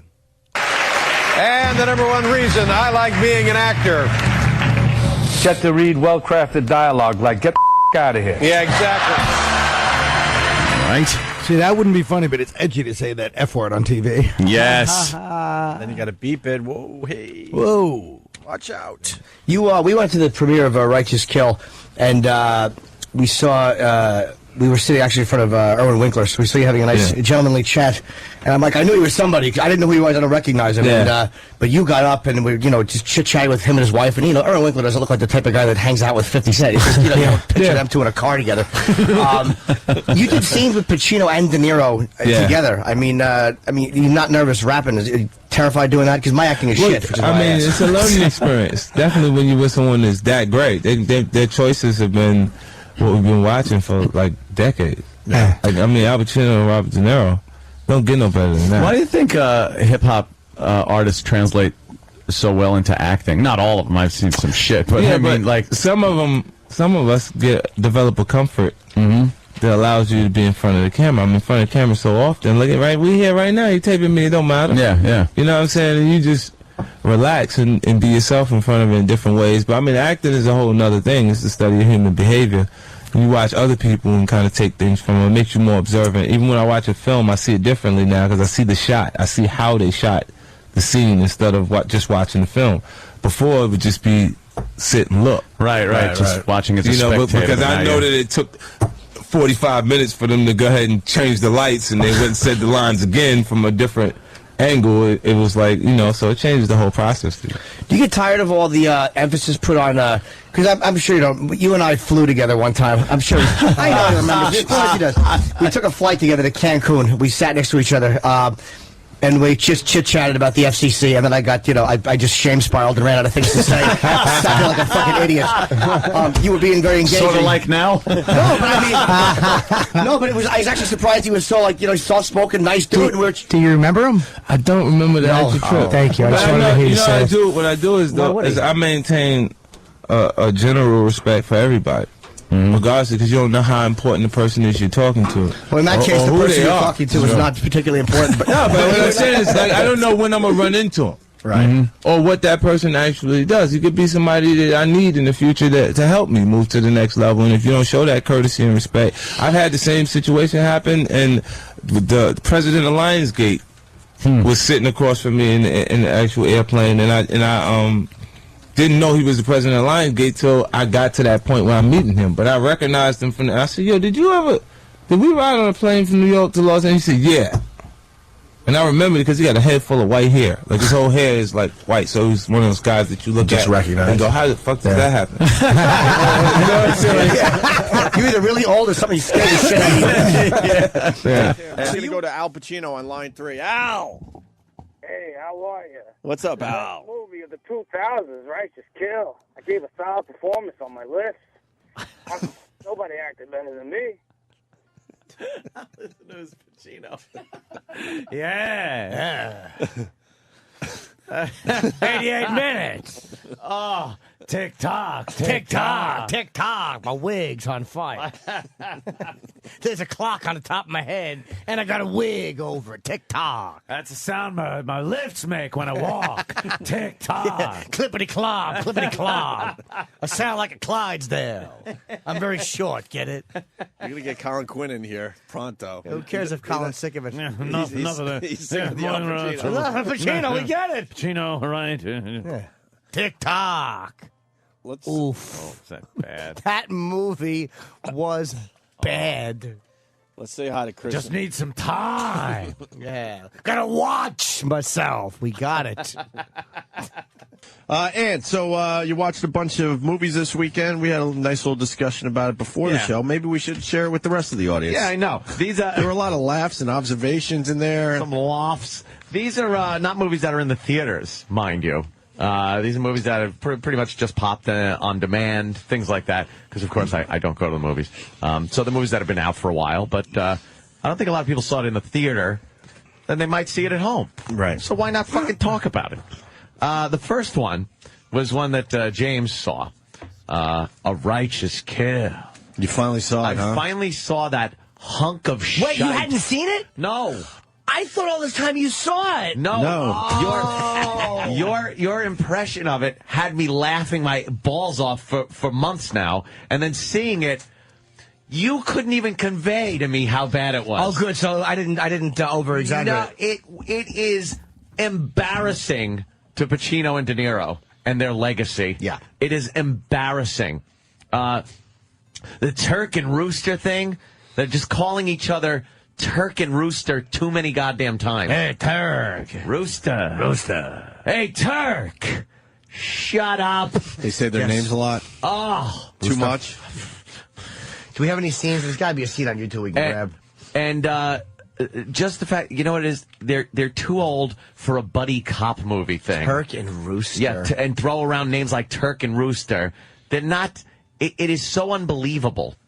And there's one horrid scene where De Niro is playing baseball. I guess he's on a baseball team or something, and he's on third. And I guess somebody gets a hit, and he's got to run for home. They show him running for home, and you just realize how old De Niro is and how he shouldn't be playing baseball and how they shouldn't have filmed him running. Wow. He ran like an old man running. Well, that's one of those things that they do to give character to a character and to give depth to a character. It has nothing to do with the film, and it's awful. Yeah. What happened to him, you think? Why wouldn't they look at the script and see how bad that is? You know, and we play this game with other actors. What was the last good movie that De Niro did? Oh, fuck. What would you say? I guess we got to go to IMDb, but it's getting to a point where you're like, what's De Niro up to? He hasn't done a good movie in a long time. This proves how dumb these guys you are. can't even come up with it. We're all De Niro fans. No. Last good De Niro film. I didn't think Heat was that good. I mean, it didn't stink like this, but I thought Heat was kind of fucking shitty. People disagree with me on that. A bunch of people like the Heat. I thought it was awful. Yeah. Enough about the Fockers. I thought, you know what? I thought the first one, Meet the Parents, was funny. I love Meet the Parents. That was funny. good. Yeah. The little Fockers. All right, with Fockers, we get it. They're making a third, right? It's called Little Fockers. What's another Heat? What's this Heat again? Huh? Heat? Wait, 2009? Is it just like... Heat 2009 video game. Oh, it's a video. Oh, okay. Where's his IMDb? I really want to know. We're looking at it right now. The last good De Niro movie. Righteous Kill. What Just Happened. Wait, where are you at? Stardust. Top. Going down. The Good Shepherd. Okay. Would you say Good Shepherd? No. It was all right. A couple of movies I never heard of. Arthur Eleminimo says, it's probably some cartoon. Hide and Seek. He played David Calloway in Hide and Seek. Wow. Shit. Now that's what good roles are doing to him. We're in 2005. We're already in 2005, so we're on to something here. Something. Bridge of San Luis Rey, Meet the Fockers. I can't say that was a good movie. No. The first one was good. Shark Tale, you can't say. Godsend, you know Analyze That. But I'll tell you one thing. Analyze That sucked. The first one wasn't that bad. Let me tell you something. Billy Crystal is so funny in those movies. You don't like him in those? You got scared for a second. I'm gonna play a psychiatrist. Shut up. All nervous because he might get fucking whacked. Shut up. Right, we get it. The score was very good with him and Brando and Edward Norton. All right, guess what? Norton, full retard, and he pulled it off. Holy shit, the score was a good movie. I remember that movie. And he went full retard. Yeah. He did go full retard. So good. So that's 8 years ago. So there's your answer. Last De Niro movie that we sort of all agree on is 8 years ago for De Niro. And I think that Brando who was such a cunt. I heard that he would not allow. Frank Oz directed that movie, and he would not allow Frank to direct his scenes because he goes, I'm not going to, Miss Piggy. He would always call Miss Piggy. Muppet director. De Niro had to direct him. He wouldn't take direction from Frank Oz. Miss Piggy. Is he a good director, Frank Oz? I don't know. He might be. I was surprised to see that he directed that. But Brando was just, and there was one movie he did. I want to say it was, what was it? He loved Johnny Depp, Don Juan DeMarco, which I actually liked. And somebody might know if this is not true, but I heard that he would only be shot. He wouldn't wear pants during the scenes. Or this might have been the score. Oh, okay, right. Because he was so fat, he didn't want to be shot, so he refused to wear pants, so they couldn't shoot him that way. That's brilliant. Yeah, you know. Who only fucking Brando could would get away walk with on that. in a suit and underwear and do a scene well. I'm not going to put my pants on. I'm going to be without pants. Brilliant. But somebody had to make the call to the director. Yeah. Marlon's not going to wear trousers. A couple people saying Showtime was a really good movie. Was that with Eddie Murphy? I didn't see that one. Okay, maybe it was. But I don't... Did you see Showtime? No. I don't remember the movie. I didn't see Goldfinger. What about... Let's look at Pacino's. Yeah. Yeah. Yeah. Continued success. We made our point, though. It's been a while for a really good De Niro movie. Now we go to Pacino. Last good movie Pacino made. Wig. Well, He's doing King Lear now. We start with Righteous Kill, I guess, right? He's playing Jack Kevorkian. That's right. That's coming out soon. Oh, wow. Is he? Yeah, lie down. Yeah. Ocean's 13, but I don't think he had a big role in that. I don't know, though, because I didn't see... okay. Yeah. I suffocate people with my wig. That's how I kill them. I put the needle in your arm, but I can't reach. I need my lift. Yeah, I got to stand up and just kind of reach over my head and jab. Hit you in the arm. Pacino fans are not going to be happy. I don't see one on the whole first page. Ocean's 13. 88 minutes was another horrendous movie. Two for the Money, The Merchant of Venice, Angels in America. I didn't see The Merchant. Angels in America might have been it. I've heard that was really good. It was about AIDS. It was supposed to be some really touching 6-part miniseries. Yeah. Great. I heard that was very good. So that wasn't even a movie? That was on Showtime or something? HBO. You would count that as a role, though. I mean, that's we're fucking talking 6 years. No, but we're talking a movie. You go and see. What about Simone? Ugh. Holy You know shit, what, he though? hasn't fucking done a good movie in a while. I'll say this. Insomnia I liked. Insomnia? I liked Insomnia. Yeah, me too. That could be He was great in that. Robin Williams was Do you really remember creepy. his nails in that? No. Oh, yeah, he had his crusty nail fungus phase. Oh, for some reason, Pacino had I remember he had horrible- horrendous nails in Insomnia. He had like a nail fungus thing going on, and they were were about nails on anyone. They should have a fucking. They should have had a handstand in Right. for him because like there were They were shots, dark or something, They right? were rotting. It looked like his fingernails were rotting. What if that's from smoking? Yeah. Insomnia was a good fucking I liked movie. it, too. I might have to go rewatch that. And he also did a couple years before The Insider, and that's 99. Devil's Advocate, I loved. It was wig glue. I loved on my Devil's Advocate. fingernail. Little wig glue. I had an allergic reaction. Yeah, sometimes when I'm fixing my lips, I get dirt from the street on my fingers. Shoe polish gets on there, trying to squeak them out my little feet. Sometimes I mix up my wig polish and shoe polish. Same color. Wig polish. Yeah. I wear wig polish. Jesus. Because it looks like I got gray sideburns and Emilio Estevez light brown. A wig. Yeah. Sometimes I sneeze and my wig comes forward. Gets in my eyes like speed racing. So both these guys, they haven't really done a big movie. Nah, it's been almost a decade. been a while, man. Right? It's been a while. Devil's Advocate was amazing. I loved it. That movie is really fucking. Look, don't touch, don't take. So you hated Righteous Kill? Yeah, you were supposed to, though. It was so hokey. It's one of those like. 50 Cent was in that too. Oh yes, he was. Why You did couldn't, 50 you couldn't understand a word Fitty was saying. Also, Why didn't Mr. Fitty stop by? He was in New York last week. was he? We had a He was great time doing, with him. We did, yo. Some line he was launching. I don't know, but I thought we hit it off with the guy where he would come back. We had a really good time with him. Yeah, we did. Yeah, well, yeah, Fitty was in that. Yo, Fitty.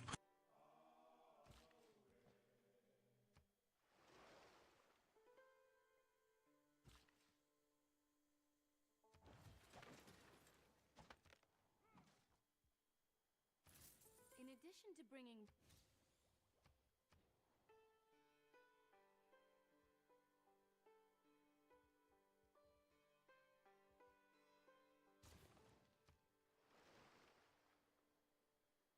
The ascent to the highest story is by stairs, and at their side are water engines, by means of which persons, appointed expressly for the purpose, are continually employed in raising water from the Euphrates into the garden.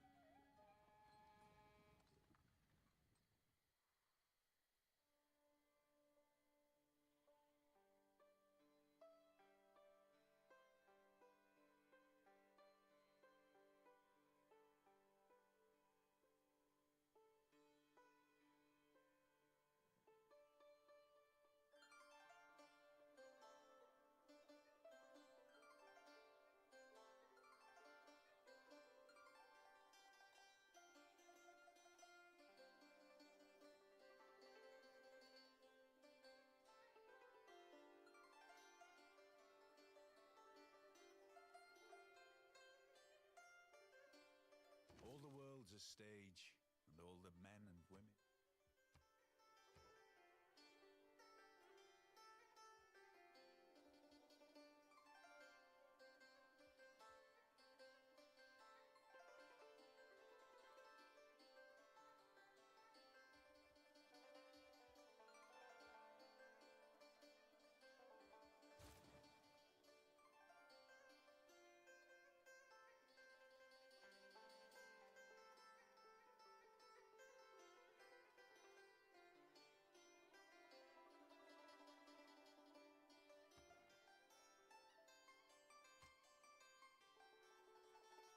Behold the wonders of the heavens and earth.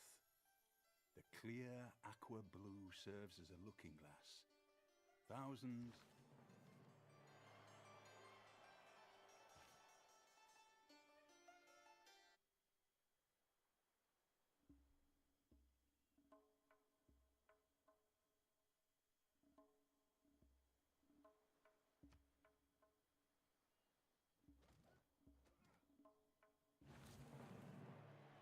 No hour of life is wasted.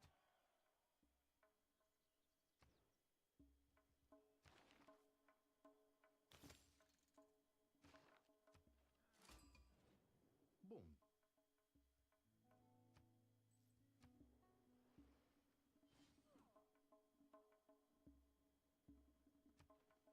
Kapukaitje.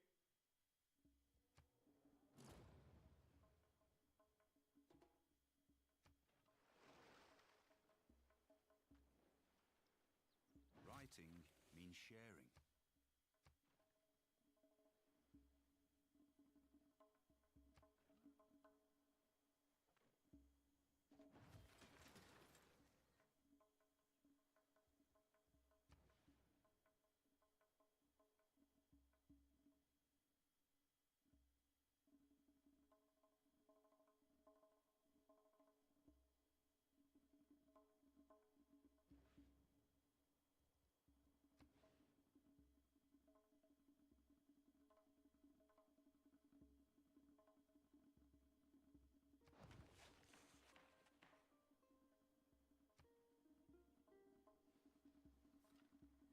People who cannot find time for recreation are sooner or...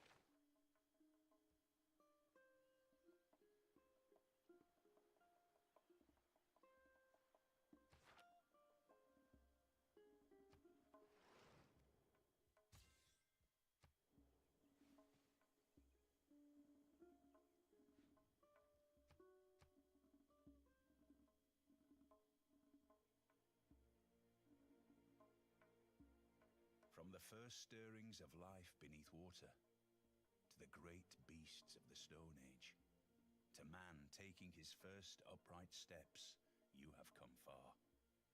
Now begins your greatest quest. From this early cradle of civilization on towards the stars. All Spain stands ready to answer your prayers, devout King Philip. From your palace at El Escorial, you can send forth your followers. Missionaries, apostles, and conquistadors, ready to strike out across the seas to spread the good word about your most holy empire. May the treasures they uncover fuel your quest to unite the world under one faith and one empire, making you truly the most Catholic king.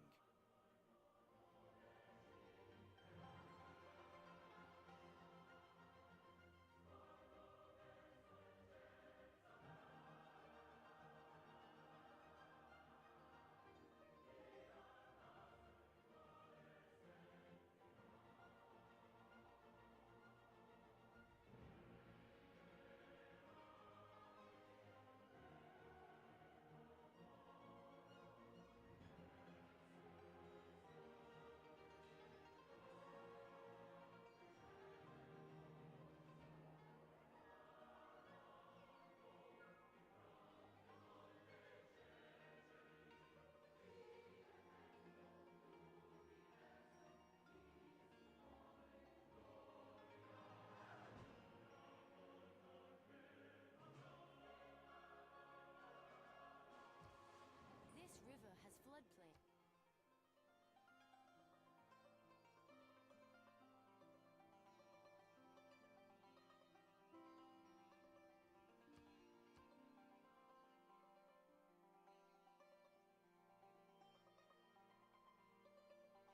From the first stirrings of life beneath water, to the great beasts of the Stone Age, to man taking his first upright steps, you have come far.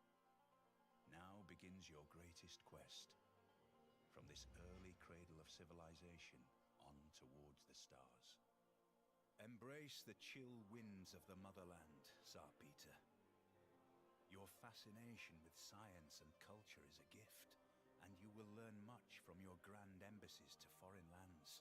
Under your rule, Russia will surely flourish and spread, absorbing all that lies around it, perhaps creating the greatest land empire seen on this earth.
This river has...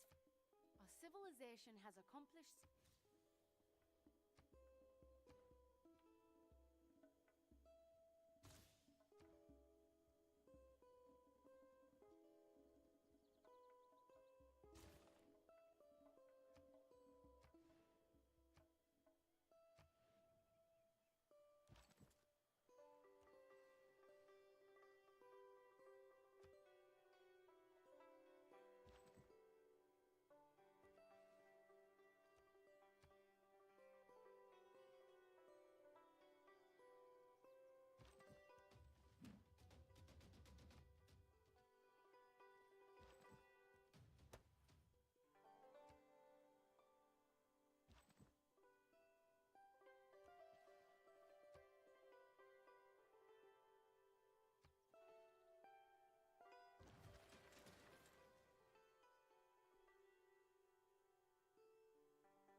Who deserves more credit than the wife?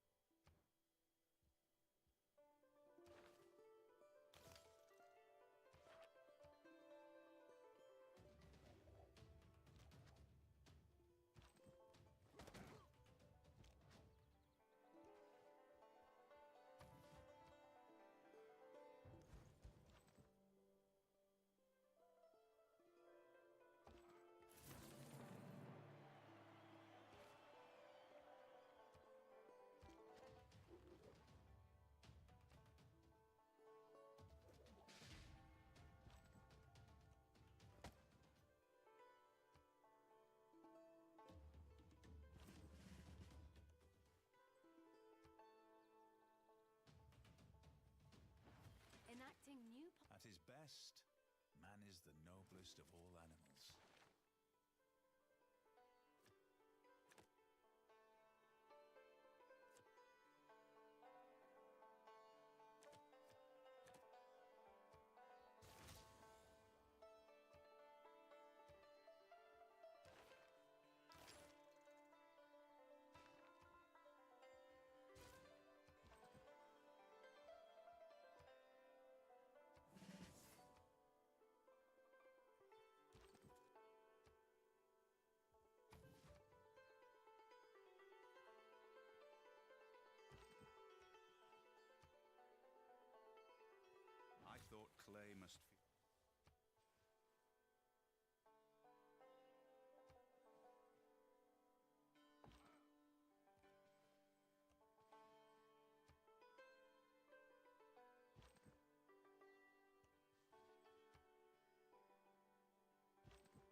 city-state.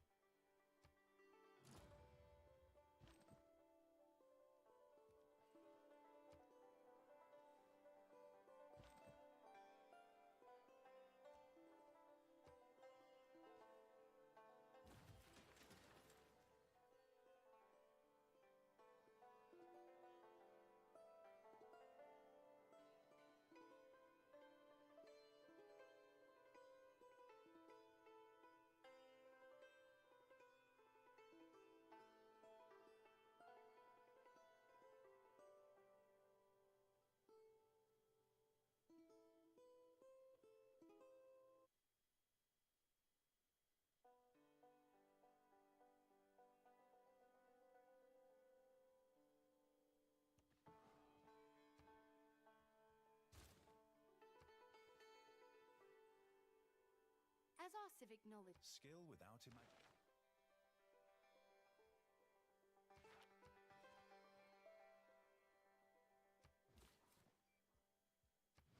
May I make a suggestion?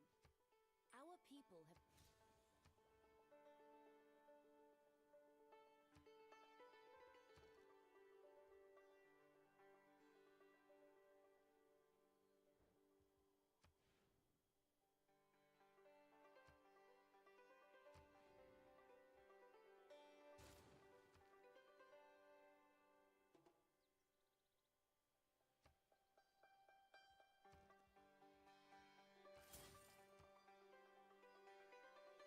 Thousands have lived without.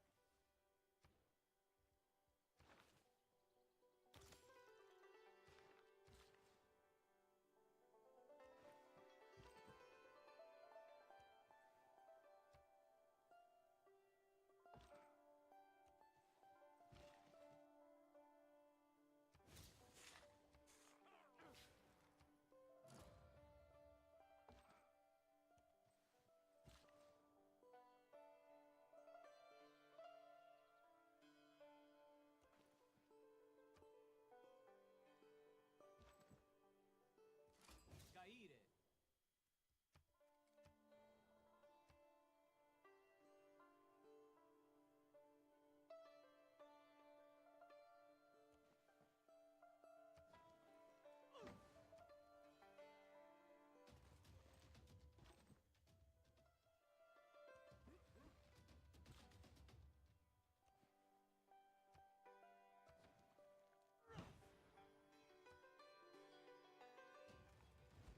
Bravery is being the...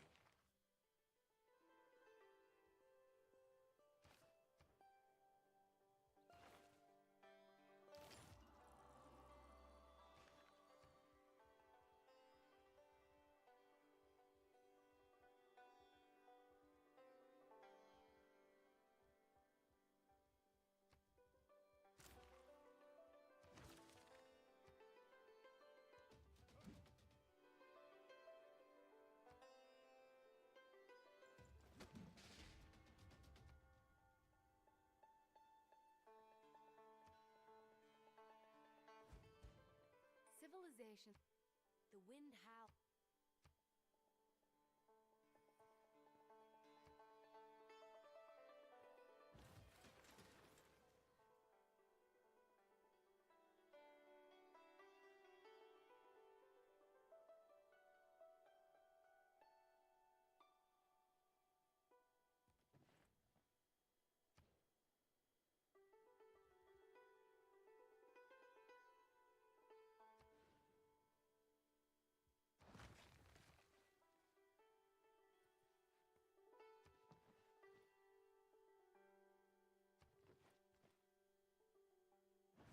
We have recently... I'm also interested in...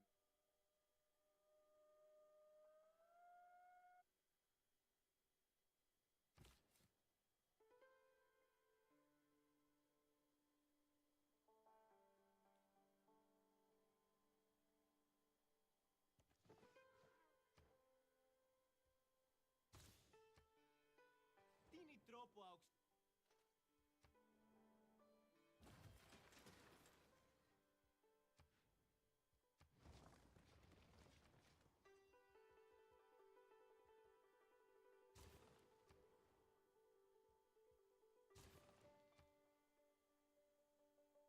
That's the positive aspect.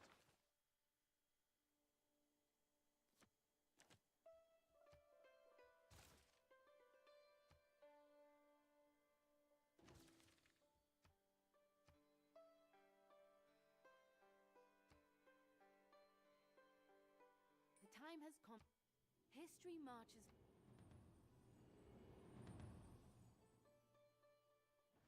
We are losing. I am fond of pigs.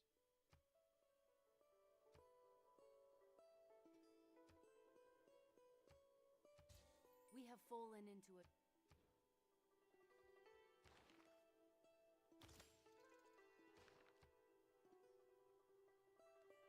We now have the opportunity.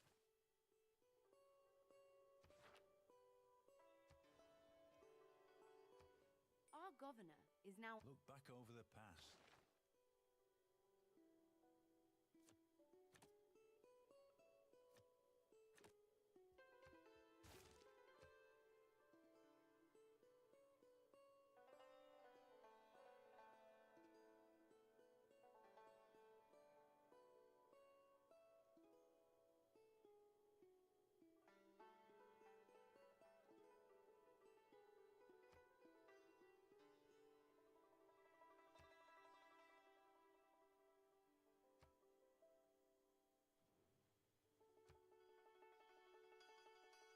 Sometimes the wheel turns slowly.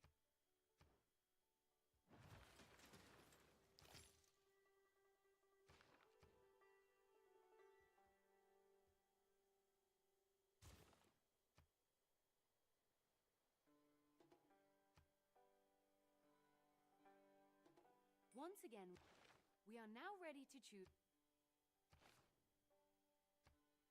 It is equally important. It is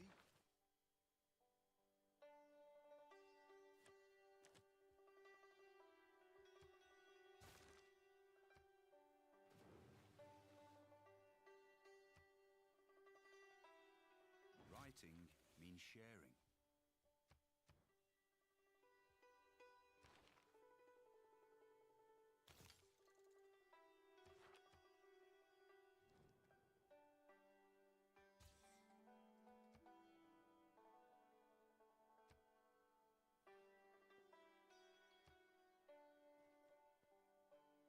The ascent to the highest story is by stairs.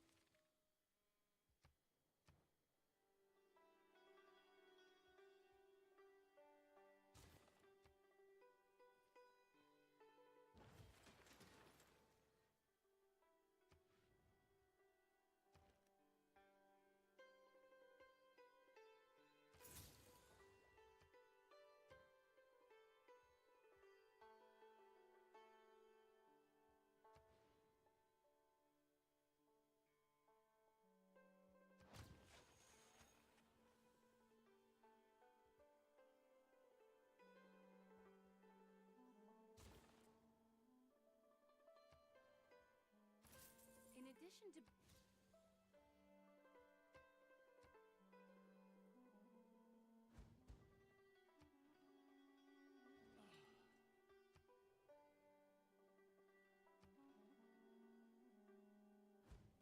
A physician without a knowledge of astrology.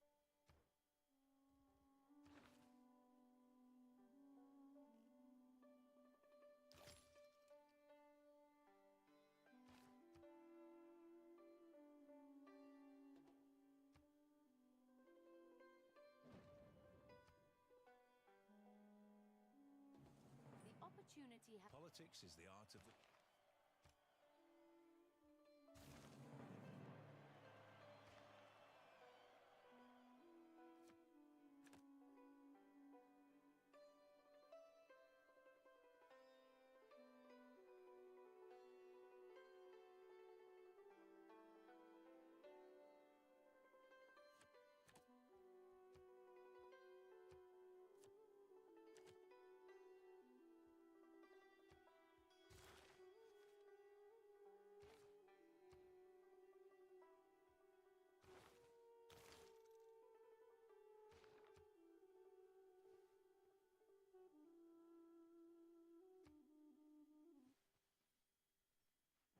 My liege. Mysticism is the mysticism.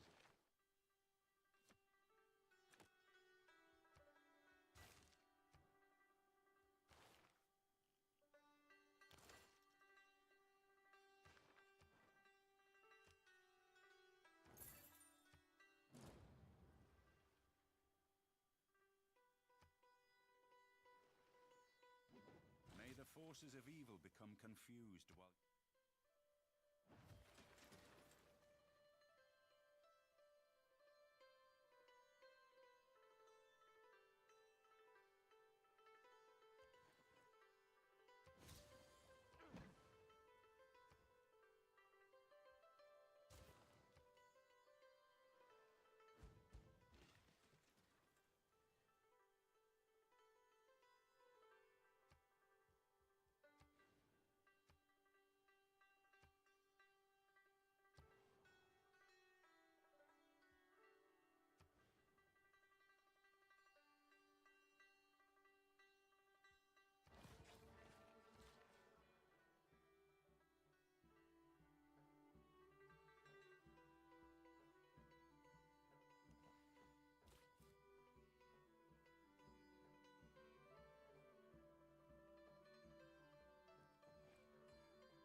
The poets have been mysterious.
My liege, we are the more specialized districts we construct.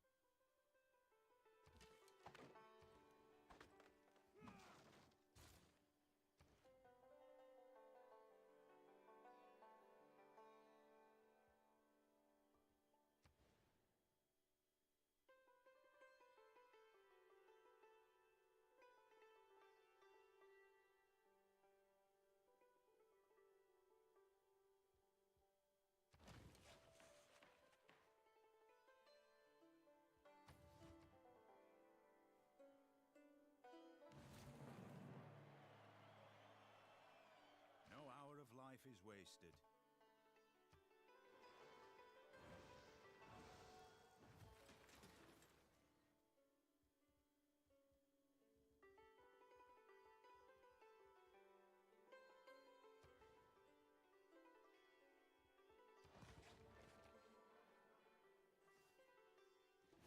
May I suggest that we...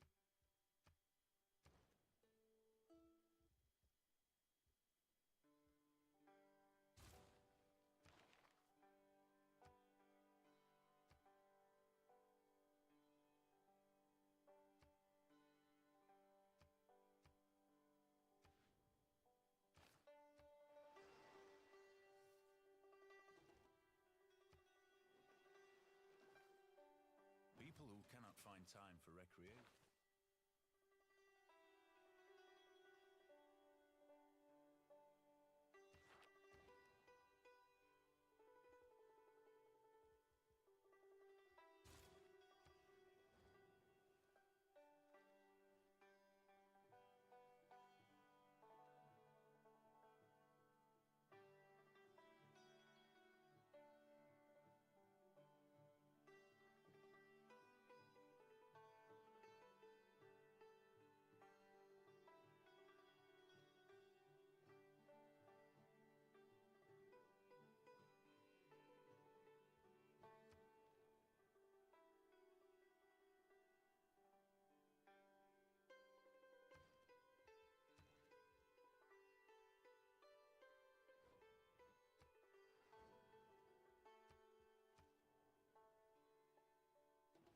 Your Grace, we have obtained great... When wasteful war shall statue...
Our people know that...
Create with the heart.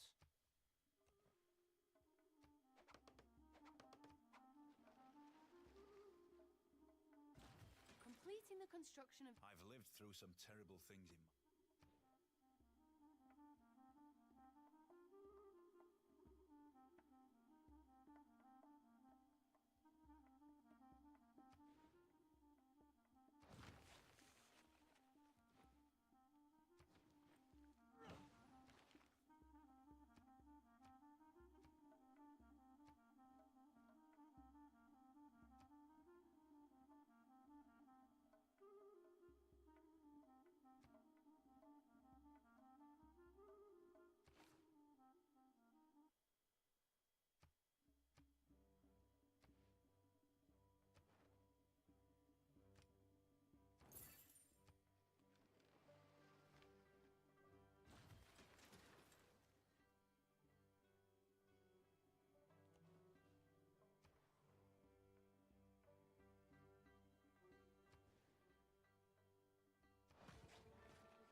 ancestor Darius made this Apadana, but it was burnt down.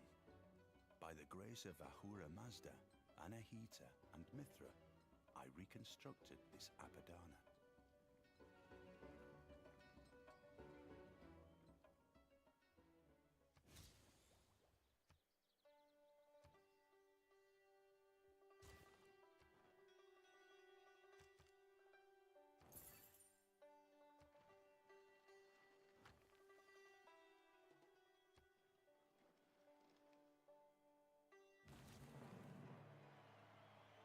The more science intervenes in warfare,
Tini troppo aux.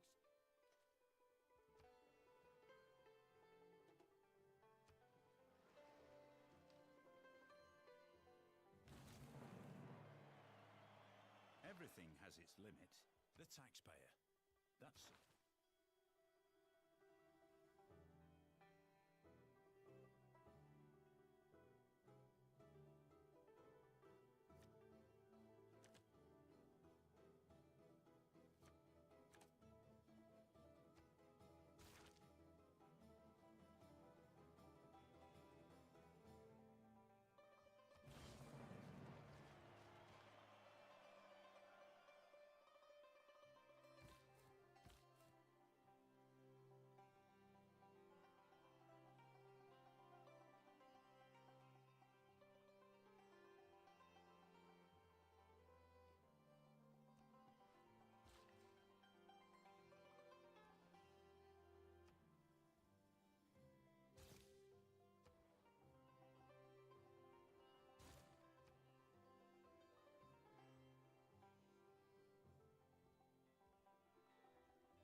Money, if it does not bring...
suffers only because he takes.